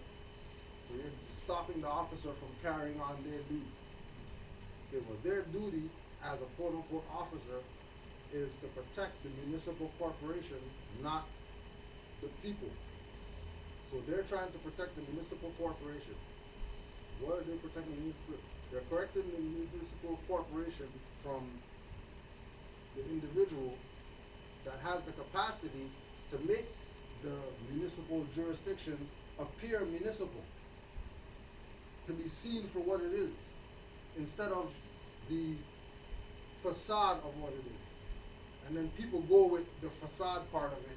Oh yeah, they're legitimate because they have a building and they have when they're not legitimate. All that is just corporate activity that they're doing under the guise of their practicing law. And then if you would make them, quote unquote, run for the hills when you come to them. Because they should be vacating every time. As soon as we present ourselves, they should be vacating. Because they don't have a position. They're void. Right? Any instrument that they're trying to use to tie you to whatever situation it is, they're void. Right? They surrender possession.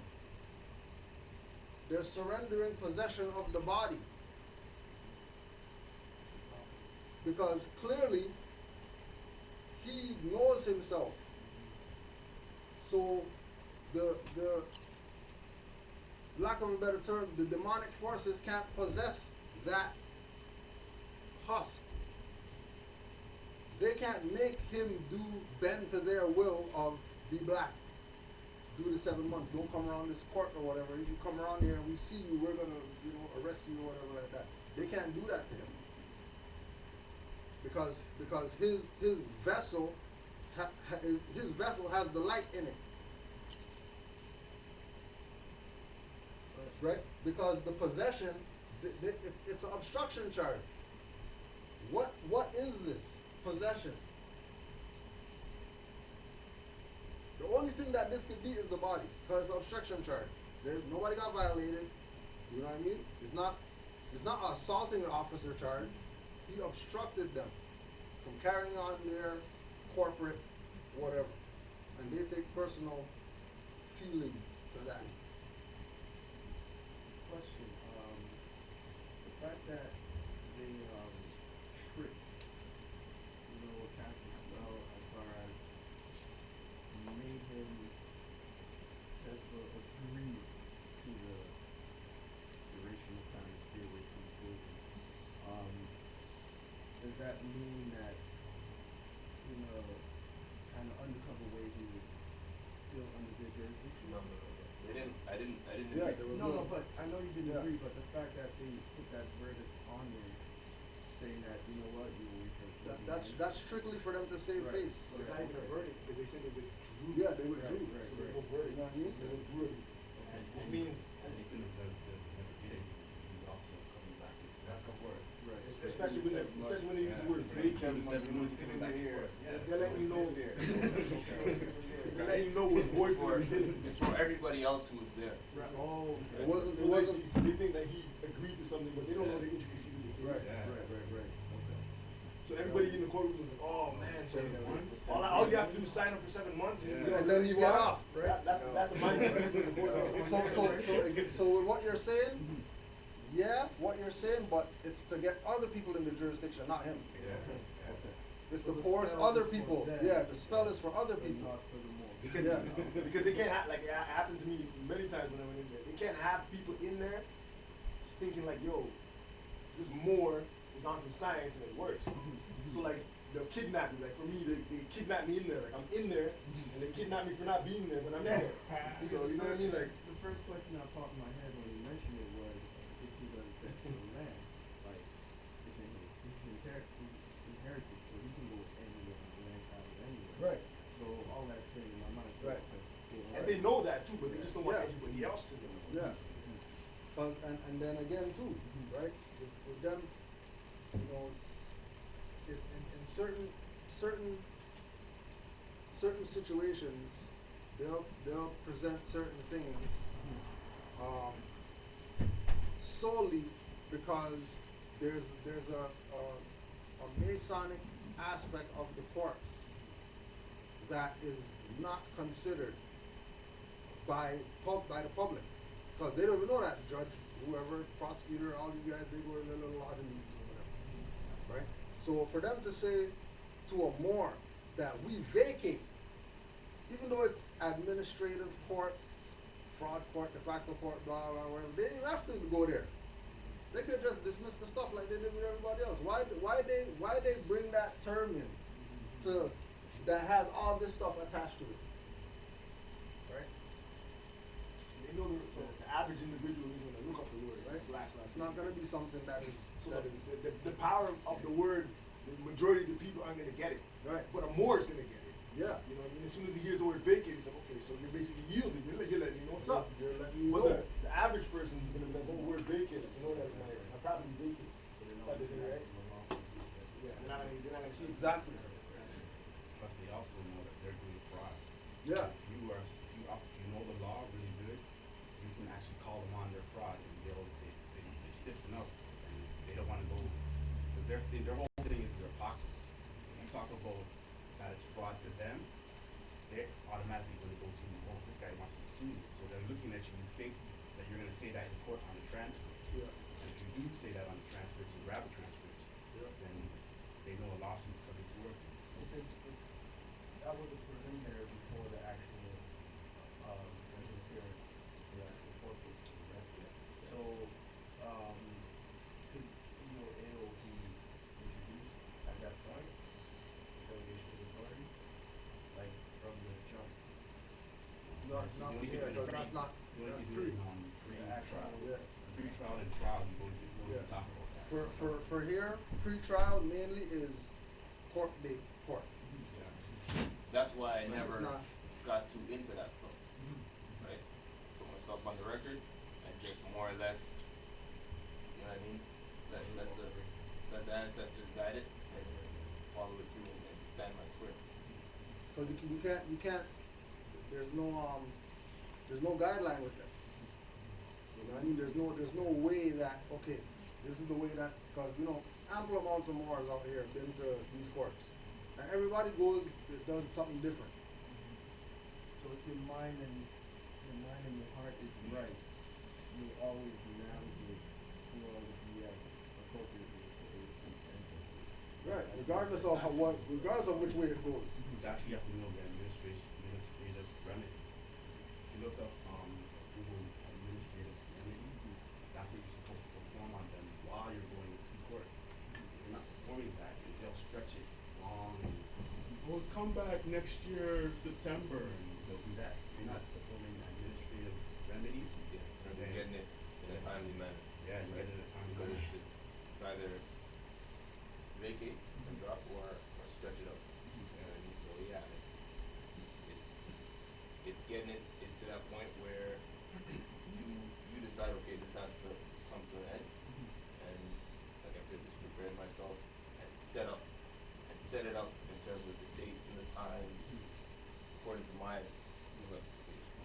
Right? So it's already at control. It's just, you know what I mean? Like you said, certain administrative remedies which really are, you know what I mean? At the end of the day, most of it'll pop out. You know what I mean? It'll come to you. But study is always study.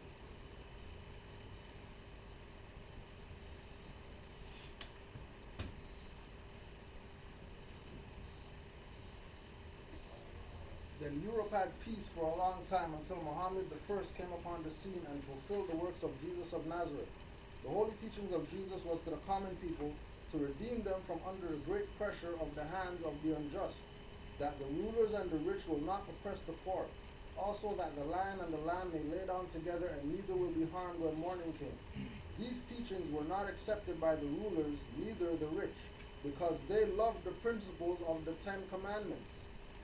Through the 10 Commandments, the rulers and the rich live, while the poor suffer and die. The lamb is the poor people. The lion is the rulers and the rich. And through love, truth, peace, freedom, and justice, all men are one and equal to seek their own destiny and to worship under their own vine and fig tree, after the principles of the holy and divine laws of their forefathers. All nations of earth in these modern days are seeking peace. This is 1920 something. Right? And then if we fast forward and then we look outside right now, obviously wars going on, whether it's from a religious perspective, whether it's from historical, some race, whatever. All that's going on right now is hatred. But the command of learning to love instead of hate was established since the 1900s. That's what's going to free the people, especially these people classified as Negro, black, color people who don't have any love in them. Because all they want to do is kill people for violating them, never kill them, you know what I mean? But then to go to them, but then talk about killing them again, and then never kill them. Then they burn down grandma's thing, and then they burn down this guy's store, and then they block people's traffic who never did nothing to them. No different than they're gonna go jump on U.S. naval or whatever, go across the world, go kill people who never did nothing to them. But these highwaymen right around here, they're not gonna start no army and do something with these people. That's right around them every day, abusing them every day. But people who never did nothing to them, because they can't find a job or whatever like that, or they're gonna go join some armed forces, go across the world, keeping democracy in power somewhere else. But not fight democracy right where they live, that's violating them. And want to know how come the world's not looking at them like how they look at Amari, Tez, all these other Moors around here that are being who they know, being who they are. The ancient foremothers and forefathers were. Islam, just say that 46, verse 4. Then Europe had peace for a long time until Muhammad I came upon fulfill the works of Jesus of Nazareth. If you substitute Muhammad the first for Noble Ali, same thing. Then Europe had peace for a long time until Noble Ali came upon the scene and fulfilled the works of Jesus of Nazareth. And then you had World War One, World War Two, etc., and Europe again was divided amongst Muslims and Christians. Right? But people will play it as, oh, it was, the evil alliance and the Axis powers, and it was a more, they'll play it off as political, and they'll teach it as political in schools. But in reality, there was a religious aspect to it, whether it was contrived or whatnot. It was still there only because it was there within the Ottoman Empire and then within the Austro-Hungarian Empire, which came out of that. So it was always there, and that's where these people who came up to Brother Omari, that's where they know it from, because their grandparents and whatnot lived under that or had fezzes and they were Muslims, or lived amongst Muslims, or there's still Muslims communities in Europe today. Right? So, and they're, during those wars, they did fraction in that respect. Right? That's a clear example of truth and fiction. And strangely mixed. Truth and fiction strangely mixed. Right? And you can't separate them once they're mixed.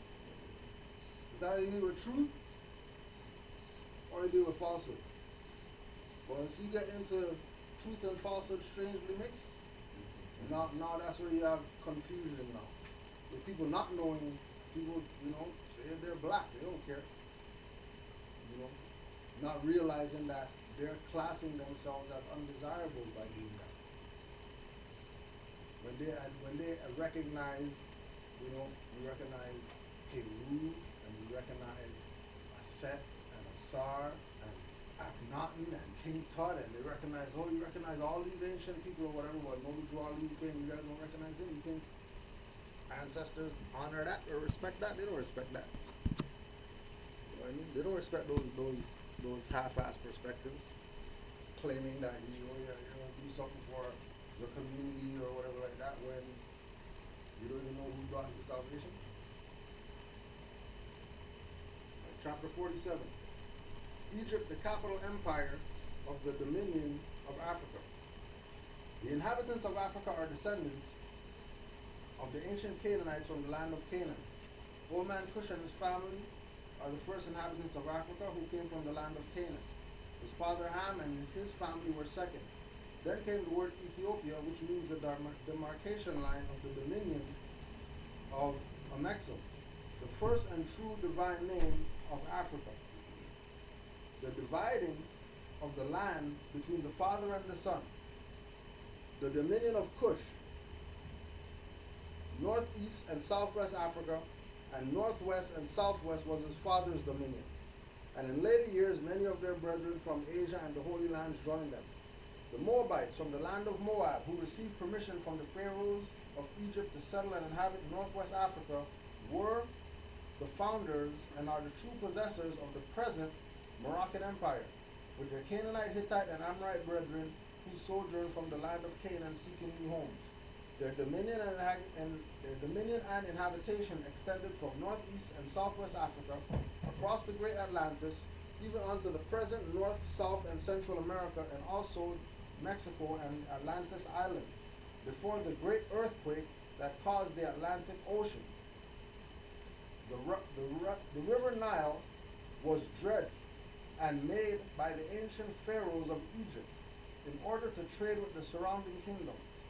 Also, the river Niger was dredged, and the great pharaoh of Egypt in those ancient days for trade, and it extends eastward from the river Nile westward across the great Atlantic. It was used for trade and transportation. According to all true and divine records of the human race, there is no Negro black colored race attached to the human family, because all inhabitants of Africa were and are of the human race, descendants of the ancient Canaanite nation from the Holy Land of Canaan. What your ancient forefathers were, you are today, without doubt of contradiction. there is no one who is able to change man from the descendant nature of his forefathers unless his power extends beyond the great universal creator, Allah himself.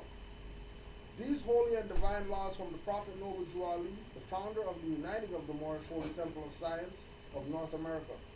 These laws are to be strictly preserved by the members of all temples of the Moorish Holy Temple of Science, that they will learn to open their meetings and guide it according to the principles of love, truth, peace, freedom, and justice. Every subordinate temple of the Grand Major Temple is to form under the covenant of love, truth, peace, freedom, and justice, and create their own laws and customs in conjunction with the laws of the Holy Prophet and the Grand Temple. I, the Prophet Noble Jew Ali, was sent by the great God Allah to warn all Asiatics of America to repent from their sinful ways before that great and lawful day which is sure to come. The time has come that every nation must worship under his own vine and fig tree, and every tongue must confess his own. Through sin and disobedience, every nation has suffered slavery due to the fact that they honored not the creed and principles of their forefathers. That is why the nationality of the Moors was taken away from them in 1774, and the word Negro, black, and colored was given to the Asiatics of America who were of Moorish descent, because they honored not the principles of their mother and father and strayed after the gods of Europe, of whom they knew nothing of. Right? So, to attach to something other than what your ancient foremothers and forefathers were is a universal law violation on you.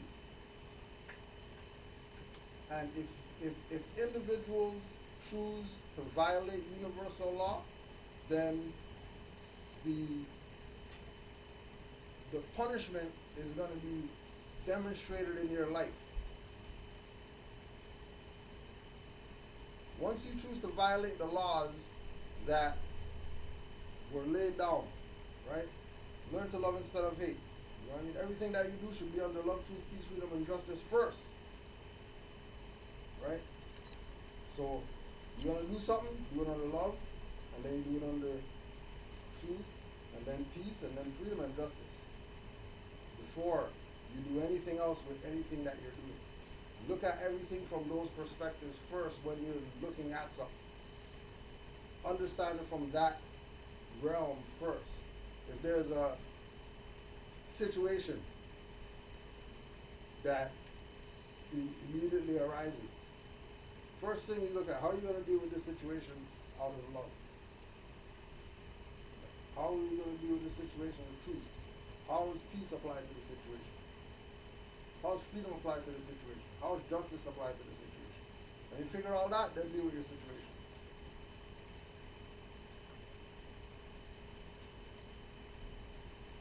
And the Asiatics of America, who classify themselves as Negro, black, colored, or were classified as that, they are of Moorish descent. That's what they are. They are that. It's not something that, you know, you can join, be part of. That's what we are. We just had no knowledge that that's who we are. That's why we get what we get. Because Yahshua told people suffer because of lack of knowledge. Most thing that we need to know right now is truth about our nationality and birthright. And then go learn about metaphysics and astrology and all this other stuff. You don't know about your national and birthrights? Everything else is going to be irrelevant. The end of time and fulfilling of the prophecies. The last prophet in these days is Noble Jew Ali, who was prepared divinely in due time by Allah to redeem men from their sinful ways and to warn them of the great wrath which is sure to come upon the earth. Right? And you hear people talking about it, even in this day and time, oh yeah, the earth, this and that, and comets coming to the earth and all this type of stuff. Whatever. global warming, all this stuff, all these things are things of an example of what Noble Drew Ali was talking about the wrath coming on the earth, that people, you know, said, whatever. No wait, something ain't gonna get that bad and all that type of stuff. Right? John the Baptist was the forerunner of Jesus in those days, to warn and stir up the nation, to prepare them to receive the divine creed, which was to be taught by Jesus. In these modern days, there came a forerunner that was divinely prepared by the great God Allah, and his name is Marcus Garvey, who did teach and warn the nations of the earth to prepare to meet the coming prophet, who was to bring the true divine creed of Islam, and his name is Noble Drew Ali, who was prepared and sent to this earth by Allah to teach the old-time religion and the everlasting gospel to the sons of men, that every nation shall worship under their own vine and fig tree, and return to their own, and be one with their Father God Allah. And then all the Garveyites and Pan-Africanists and all, oh no, all Garvey has nothing to do with Allah, and forget all that stuff, you know, Allah is the Arab religion, and they enslaved Africans and all this type of stuff. But when they go check the history of Marcus Garvey, he learned under Bruce Muhammad Ali, who was a Moor from Sudan, who was Islamic. All the people who wrote the hymns or whatever like that for the UNIA were so-called Hebrew and Islamic. The immediate people who were around Marcus Garvey during that time, when he was doing his quote-unquote stirring up the nation, like John the Baptist was supposed to do, let all these people know that, you know, they are a nation and all that type of stuff. Didn't give them too much keys yet, but was letting them know that who their ancient foremothers and forefathers were, who, you know what I mean, who they're tied to, and letting them know everything about their history. Right? And then fell victim to the same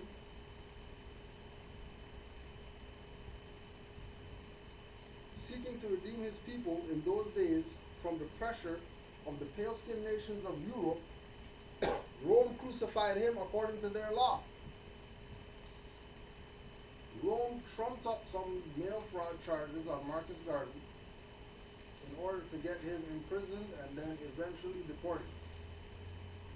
But used their law against him. Why? Because they have jurisdiction, because his name was Garvey. Garvey's not no Asiatic, African, or whatever name. Marcus is not no Asiatic, or European, so he was in their jurisdiction. And he called his organization Negro, which came from the Portuguese, which means he's under their jurisdiction. And then when he got locked up, and then he met Noble Drew Ali, and you can go online, you can go get the article from the Chicago Defender newspaper, when Marcus Garvey met Noble Drew Ali. And after Marcus Garvey got released from prison, he wrote a letter to all the Garveyites, letting them know that the only way that the Negro is going to be happy is if he has a nationality. And then they deported him. And then all the Garveyites, you know, pretend like Marcus Garvey wasn't teaching the lessons that Noble Drew Ali gave him before he got deported. Because prior to that letter, there's nowhere in the UNIA records of Marcus Garvey's speeches or whatever like that, that he even mentions the word nationality from the perspective of tying it to so-called Negro black colored people. It was always just an idea for them to recognize that they're a nation. Recognize that your ancestors are a nation. Your ancient forefathers were a nation. Nationhood. You know, there are all these Negroes around here. 100 million Negroes. Yeah, we are a nation of people and all that stuff. But right before he got deported, he let these people know that the only way that they would be happy is if they have a nationality. Only way they'll be happy is if they have a nationality. Then they disregard that, play their black, African, Pan-African foolishness, the Garveyite, and here we are, that they're still Negro black colored today, when they should have been had their nationality since 1929. And in his case against the United States, just like the Dred Scott case, it was plaintiff in error. on the defendant and on the plaintiff. Because the United States wasn't legitimate at that time, and Marcus Garvey wasn't legitimate because, you can't tell me you're Asiatic and well, you're a slave that came over here on a slave ship. You can't ride the fence. Either you're going to be who your ancient forefathers were, or you're going to be property of European. I happen to like one guy who was friend of Marcus. Mm. Yeah, The same time we were gone. yeah, This is the only guy that gives them speak every year when they have Marcus. for real. Copy Rose, his name is Copy. He's the only guy that know. Nobody is like that.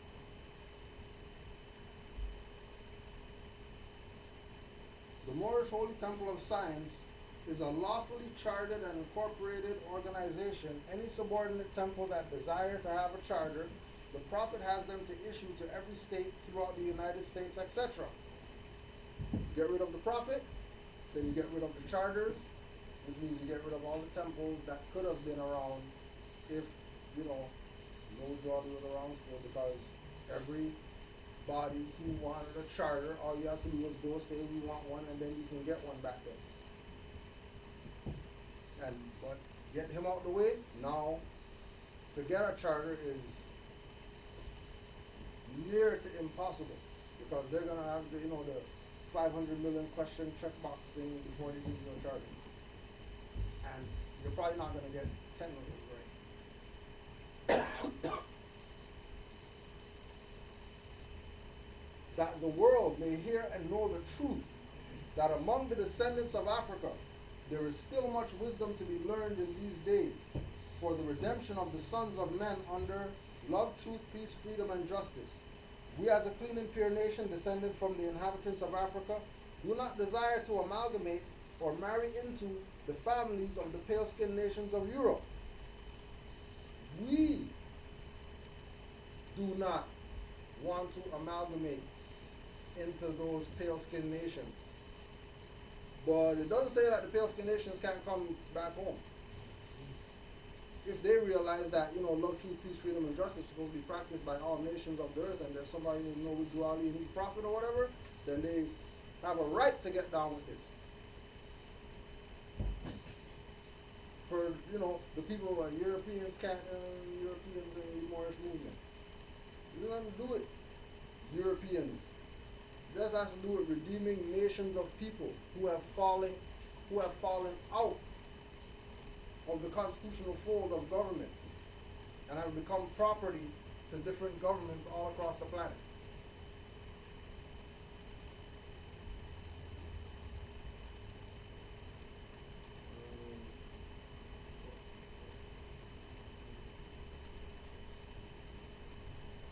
Neither serve the gods of their religion, because our forefathers are the true and divine founders of the first religious creed for the redemption and salvation of mankind on earth.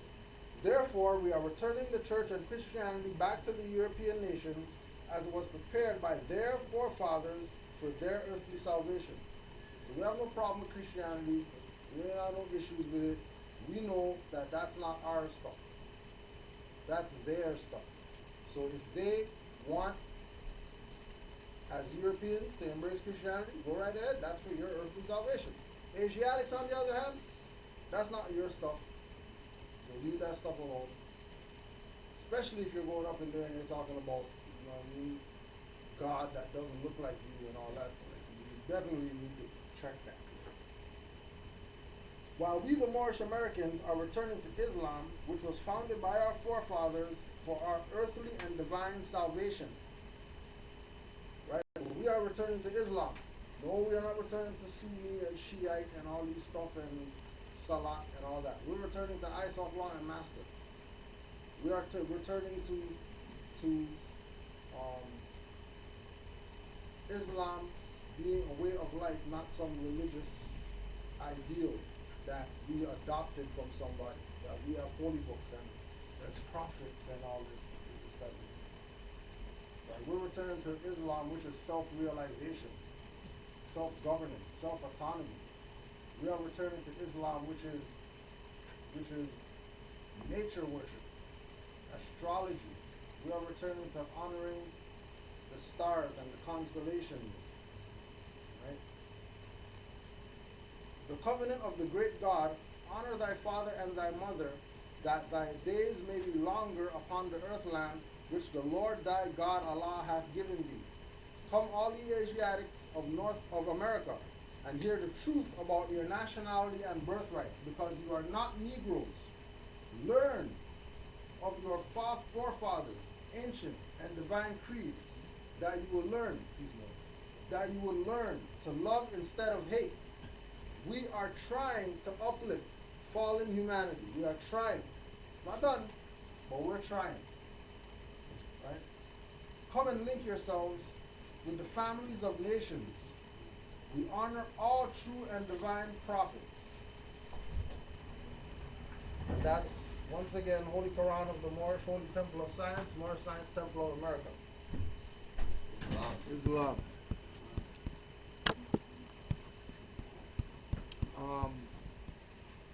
We also wanted to, before we close out, just so everybody gets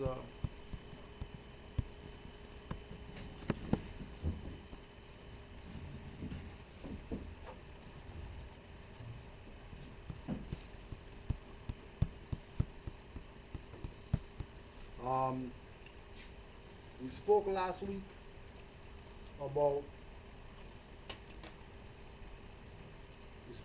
week about the civilian, right? So again, you can get with Sister Ch45-48@gmail.com. SHERECE.EL@gmail.com. Right? So here's the civilian, right? The civilian comes with RV Bay Publications website, 1872 etymology dictionary, Sister Standing on Law Shows, Bouvier's Dictionary, Black's Law, 1 to 9, Moors in Spain book, Moorish Empire, Islam work, Webster PDF, Latin etymology dictionary, etc. So, you know, there's a tablet, but get at the fam to get yours, so you at least have access to all these things that we're trying to this information that we're trying to get compiled or whatever, and you know, everything is in book form. You know what I mean? And if you want a little more compact version of all your stuff, so you have to walk around, you know, a lot. Got the bags, got the you can leave some of the books home and you get your civilian, right? But just email the sister and you can get a hold of that. Also, we want to put on the record, The Moor, the Mason, and the Alien by our good brother, Richard Smith, our UFO teacher. We're just gonna take a quick excerpt from this, just so you know, you could get a perspective. The Moor, the Mason, and the Alien, a call to action. An epic saga about the Moorish legacy, the Masonic agenda, and some white dude named Smith who came from the stars.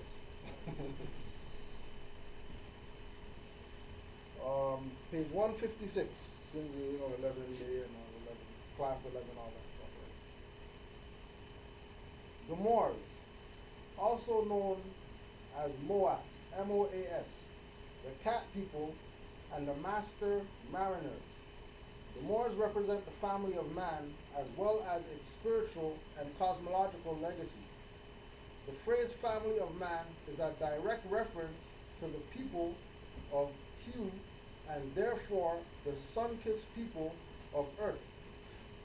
This falls right in line with the extraterrestrial investment in flesh and bone and the legions of light, both of whom were outlined earlier. The term and designation of Moor has a multifaceted origin with lots of rich meaning in linguistics and etymology. Oh yeah, keep in mind, Rick Smith, the European. So when you hear all these black guys talking about, they're not Moors or whatever, keep Europeans in mind who know about Moors, so you can actually get a proper perspective of who the Moors are historically, and thanks to Rick Smith now, we can know who the Moors are galactically. Because if you remember, there's a Star Trek episode. There's a Star Trek episode where they were supposed to be going to some planet, and the people on the planet were like, nope, sorry, we don't let visitors come to our planet, but we'll come check you or whatever. You know what I mean? So they did the teleport, whatever, onto the ship or whatever, and one guy teleports and he comes, and he puts down this thing on the ground or whatever, and then he backs up. Then another guy teleports, then he comes and he freaking kicks the thing, and it's a carpet or whatever, and the carpet rolls out, right? And then now that guy's standing. Then another guy teleports. Mind you, all these guys have turbans, they're dressed like Moors or whatever. Another guy comes out the teleport thing, giving some directions or whatever. Well, he wasn't the main guy. And then the main guy comes out the teleport, right? Goes on the carpet, walks on the carpet, gets to freaking Picard or whatever, and they do to each other. And then they go about their, start talking about their stuff. So there is, they're going to put it in something like that. Star Trek or not. You know what I mean? They're going to put it in that there are these people somewhere out there in the universe or whatever, that these Star Trek people, they always say green people, furry people, they go see people all over all these different worlds. And then there's this one world where these people said, no, we're not letting you come on the land. We're not letting you get off your ship, plane, whatever, walk where we are. We'll come see you on your ship. And they sent their dignitaries or whatever like that, and they did this little ritual on Star Trek. Right? The term and designation of Moor is a multifaceted origin with lots of rich meaning in linguistics and etymology. The Moors were the master mariners of the sea, henceforth the term maritime law. It's in the word itself. Moor equals M-A-R. Maritime law. Master mariner. M-A-R, as in the name Maria, means of the sea. The mariner of the sea is the master of the world. And it's no surprise to find out that the word Moor is a cosmological variation of the word Mars, as in the planet Mars. So, the term Mar, or Mars, of the sea, carries a layered meaning referring to the cosmic sea of time and space and its relationship to the oceans of life on Earth, the polar caps of Mars, and the frozen sea of Europa, to name a few. We'll just digest that half a page from Rick Smith, the Moor, the Mason, and the Alien. But before we close out, any questions or any more testimonials or comments? Question. Yes, sir. It relates to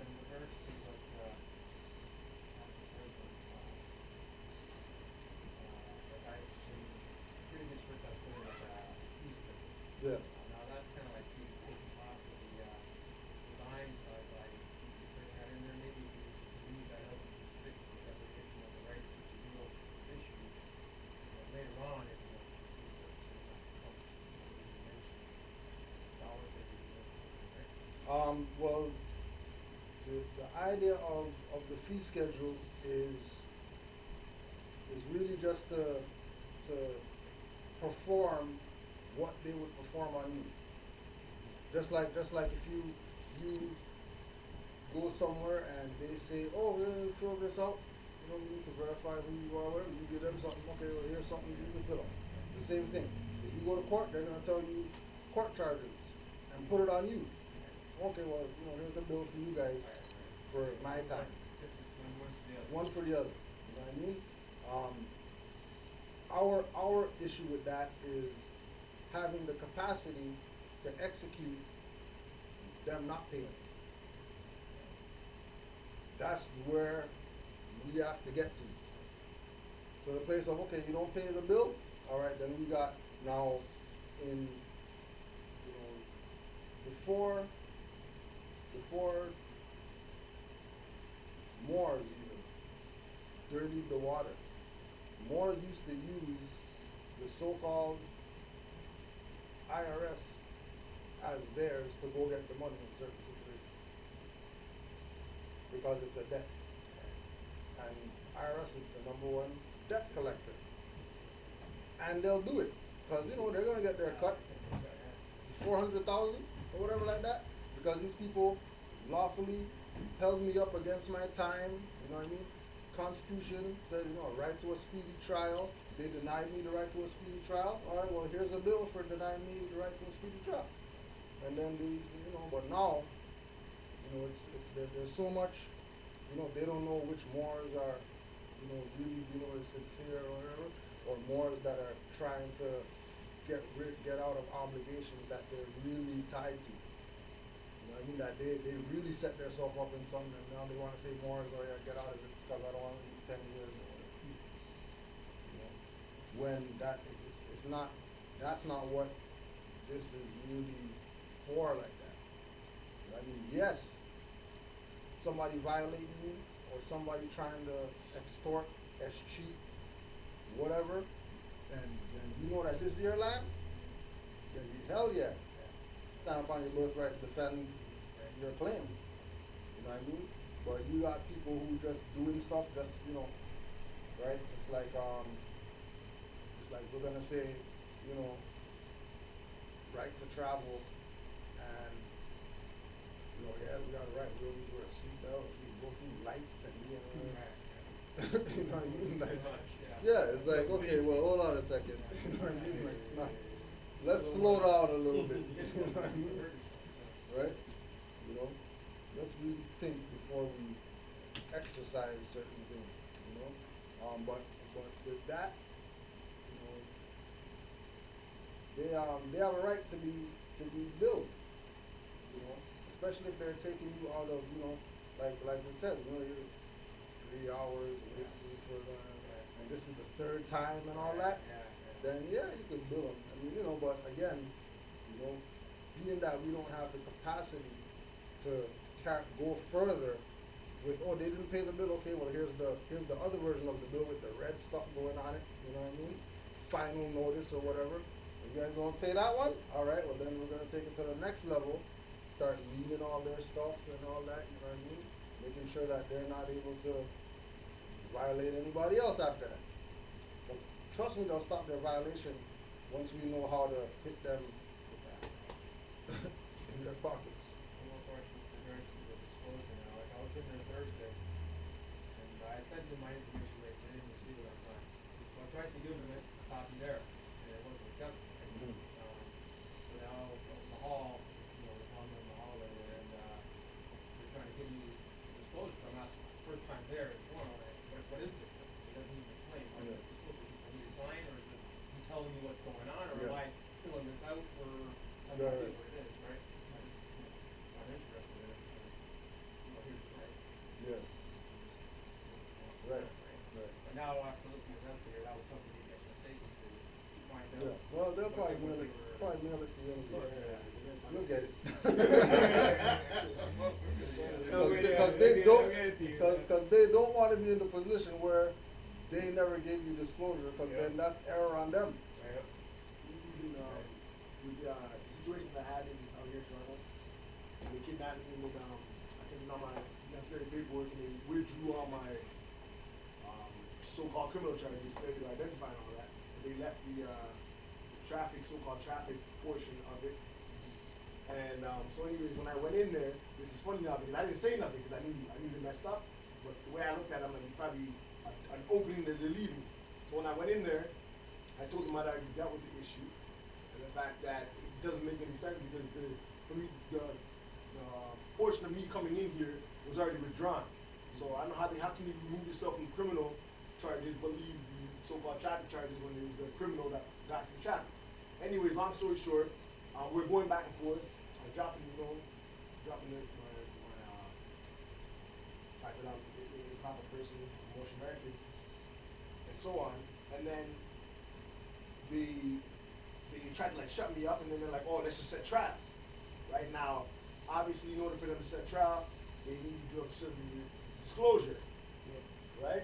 So I'm thinking in my head, I'm like, yo, let's set trial. I'm like, but I'm like, I'm not gonna say nothing. So let's see what happens here. So they're like, oh, what are our trial dates, right? And normally I jump in and be like, yo, where's my disclosure? But I'm like, I'm not gonna say nothing because if they set a trial date, trial comes, you guys never said me with the disclosure. There's nothing for me to talk about. Yeah. So they're choosing dates, and I did the exact same thing like Tess, but they chose a date for me, and I was like, nah. Even though I was good for that date, I was just like, I'm not going on the date that you guys tell me to go Yeah. there. So I'm like, so ironically, I ended up getting February 29th, right, which is a leap year. It only happens every 4 years. You see what I'm saying? So they're like, oh, we're gonna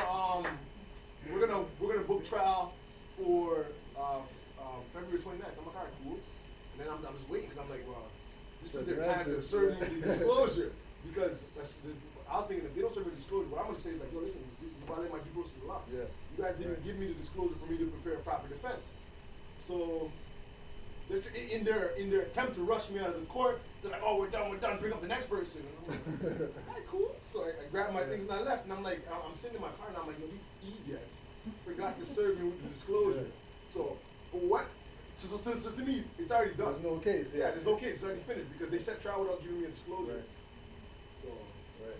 I don't remember why I was bringing up that point. It was something he said. But Because I turned it down. I didn't even. yeah, turn on I didn't even know what it was. disclosure. I'm going, what Yeah, is it? So- well, you see, now that's why I brought it because they have to serve you with a disclosure. They have There's to. no Yeah. case. If they don't serve you with a disclosure, there's no case. Yeah. You see what I'm saying? Yeah, because what happened to me as well too was when I got kidnapped two years ago, I was walking out, right?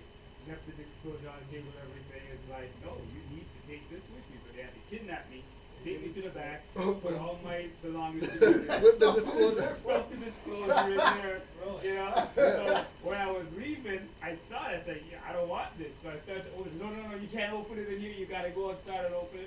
So once you leave the room, once you leave the It's your building, possessions. you have it's on your possession. And on another thing, Sounds kinda right, kinda wrong. but hold on, this is the thing Right though. or right or wrong. They have to say it on the record. Yeah. So when they give you the disclosure, they have to Yeah. quote on the record, Right, that so it such and was such given. such Yeah. and served the disclosure. I And they didn't I give it to taken you on, that. Yeah. even if they do give it to you, but Yeah. it wasn't in the venue of them being able to put it on the record, there's no proof that they gave it to you. But as long as they gave it to you. You know what I mean? Yeah. Yeah. Okay, so in my situation, this was in the actual, even so-called courtroom, I turned it down again. Did they In say, front of the magistrate now, I turned it down. So what is that? when did they say you denied it? I They said it denied it. on the record, did they say like, oh, such and such has been, you tried to serve him and he's denying it? No, 'Cause that's how they come to their ass. But remember, you're asking for writ of discovery and disclosure. Right? So your discovery for their disclosure. So yes, you could deny it, Yeah, but at the but same then at the time, same time, you're kind of asking for yes, it. yeah, Okay. you're asking You know, for you're it. making a request for it. Yeah, you're making a Right, request. but you're making it's just like with the recording. You know, Yeah. you're not recording because you're trying to get the names of the. No. You're recording for just for my records. You know what I mean? I want disclosure just for my records, Yeah. just so I can go over it. You know what I mean? See, make sure that everything's straight with you guys. Which it's not gonna be. Right, Yeah. It's not gonna be straight because they're a corporation. They're not saying that they're that. They're they got judge's name in there. He's not really a judge. He's a magistrate. He could be janitor, put on a black robe. You don't even know who that guy is. Right. You know what I mean? You don't know who that guy is. He's just a guy. You Cafeteria know? manager. Yeah. Right? You're And you get that too. Like when you say that you want disclosure, you realize that the more times that they give it, the more that they switch, like parties switch. So you go to court 3 times, 3 different judges, 3 different prosecutors. Oh, but we're all in the same office of the prosecutor of the whatever, Crown of Canada and all that stuff, but they're all different people. You know what I mean, which shows the conspiracy, you know, because they're openly using different people, you know. They're not even being secret with it. They're coming out, calling people friend and all that stuff. Oh yeah, my friend over there said that, you know what I mean, we could go meet and talk about this stuff and all that. What are you guys, what are you talking about? That's clear conflict of interest and all that. Yeah. Like, what are you guys doing? Yeah, you know what I mean? Am I down with the friendship? Like, what's up? You know? Right? Oh yeah, and next week, Saturday, we're gonna be at the Marcus Garvey event. Is Marcus Garvey's message relevant from 2015?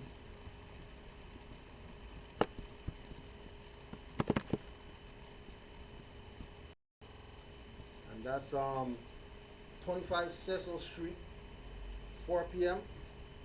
25 Cecil Street, United Steelworkers Hall.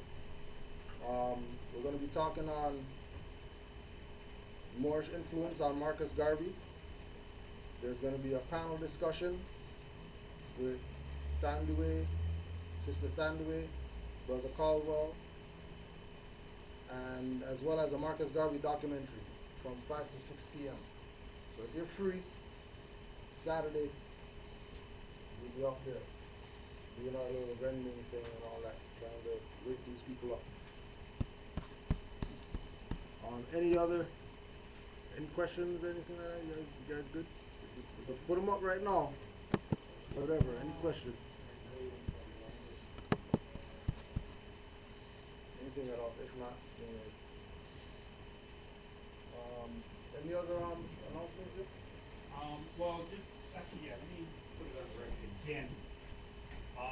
In regards to Moors, Islam family, in regards to Moors wanting to get their nationality cards, we're having an issue with that in regards to that because Moors are sending their application forms to RV Bay Publications saying that they're part of Canaanland Moors, and I don't know who they are. Now, what happens with that is when when they receive it down there, they don't know who that individual is, so they call me and ask me if I know that individual. Now, there's a form, actually, one second.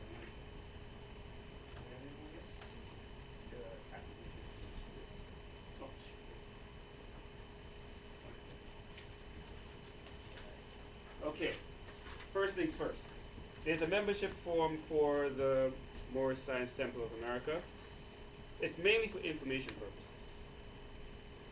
For our books.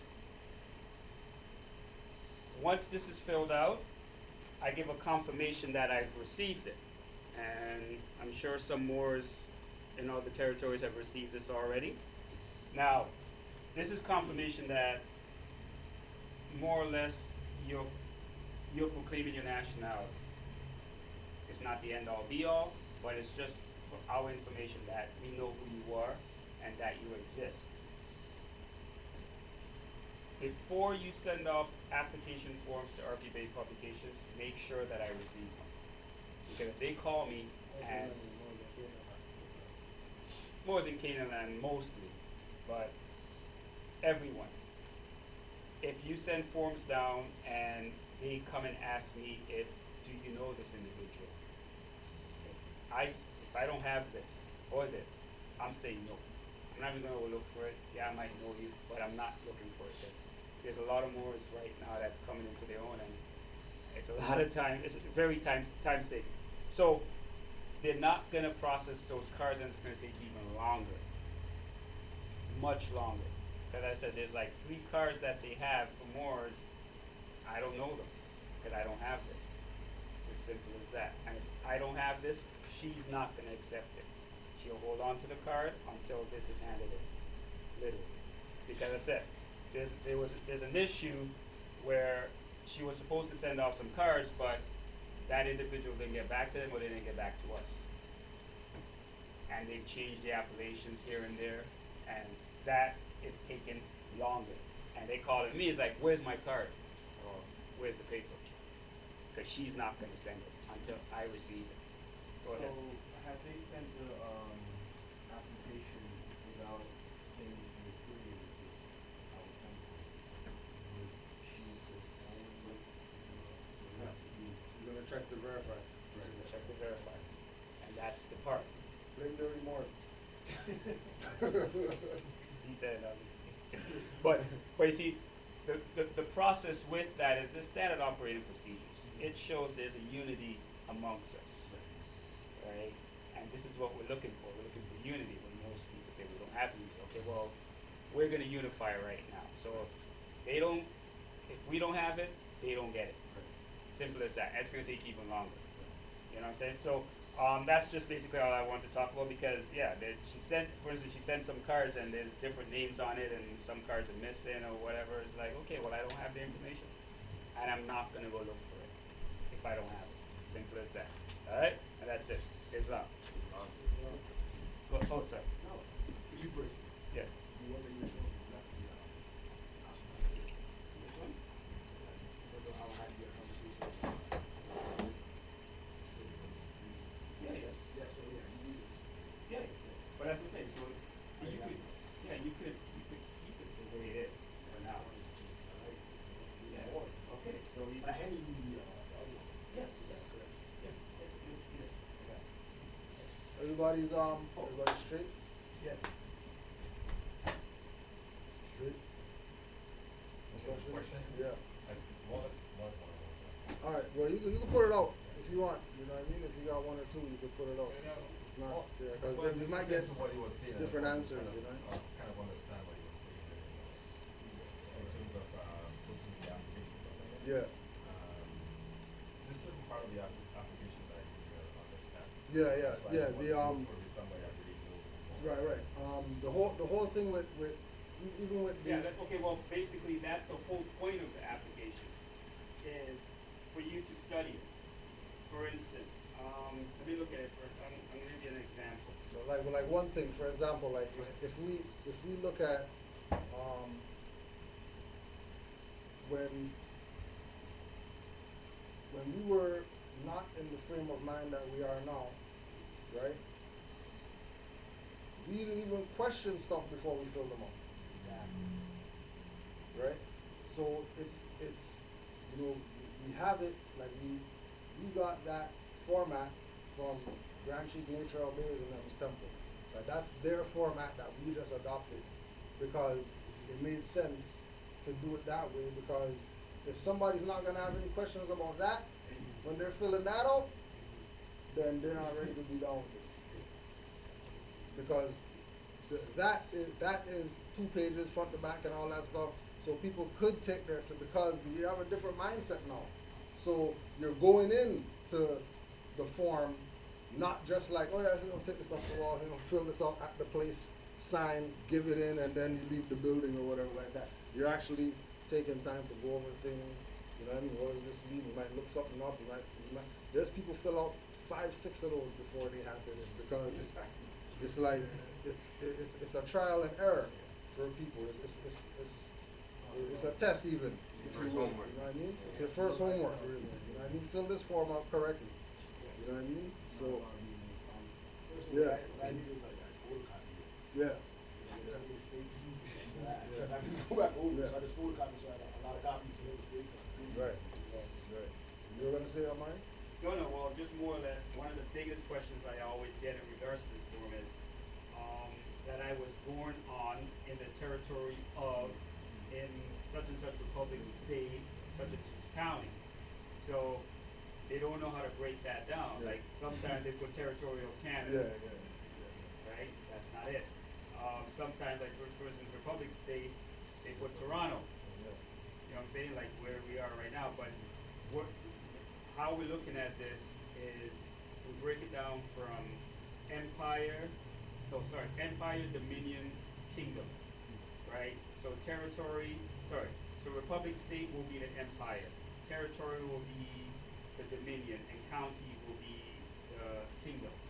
So where we are right now, territory will be Ontario, Republic State will be Canada, and the county will be York, where we are right now, York County, right? So I'm going to use, for instance, myself. I'm from Liamiega, St. Kitts in the Caribbean.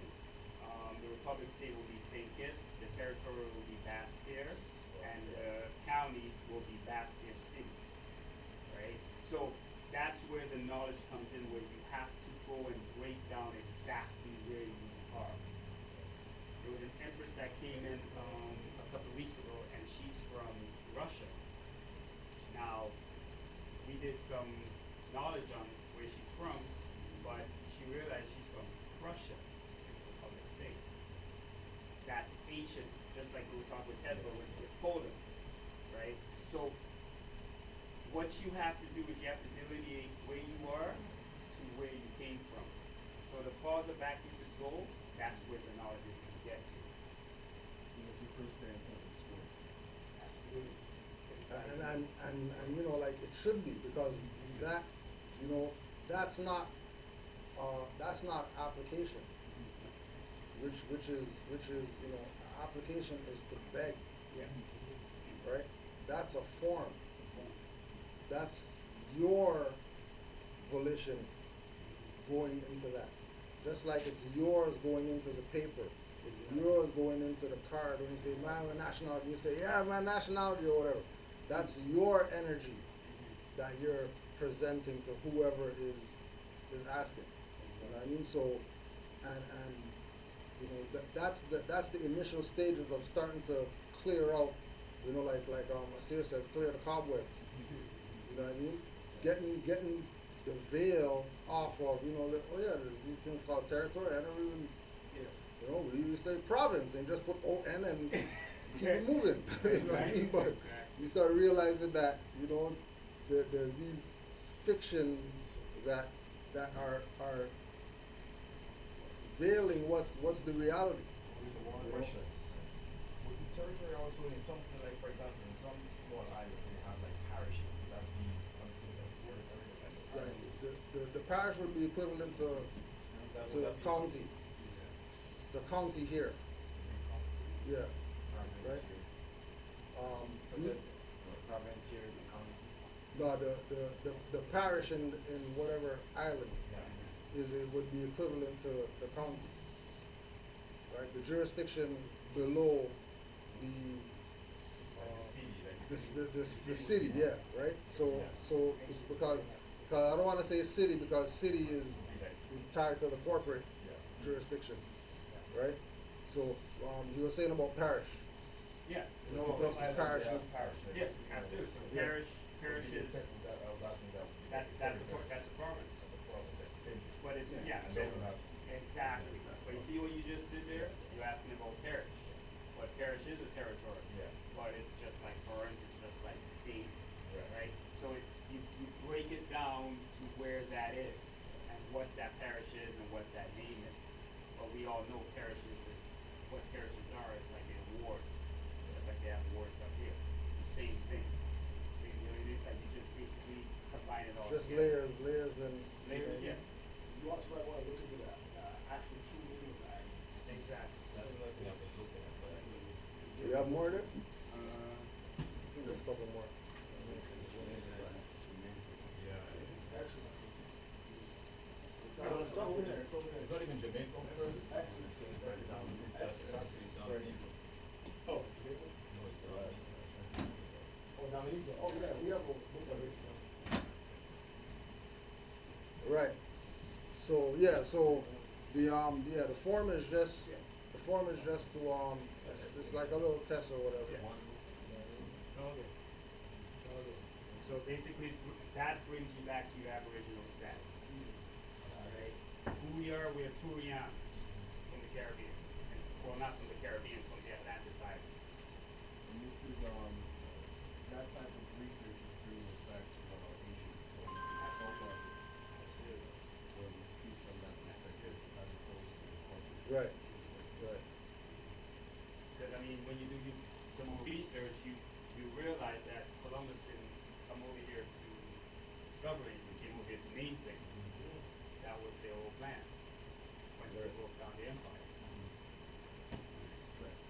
And then the reason we do that too with the language is that jurisdiction is words, Exactly. right? So you have So to if make you sure say that you're we're from using the Jamaica, correct you're words. in a jurisdiction. Yeah. Right. Yeah. All right, yo. Well, let's close out. It's down to all the Moors online and all the Moors worldwide. It's down to the Moors in Canaanland. 5 on the left, 2 on the right. Allah the Father of the universe. Father of the universe. Father of love. Father of love. Truth. Peace. Freedom. Freedom. And justice. And justice. Allah my protector. Allah my protector. My guide. My guide. And my salvation. And my salvation. By night. By night. And by day. And by day. His holy prophet. His holy prophet. Noble Juali. Noble Juali. Islam. Islam. Rashid.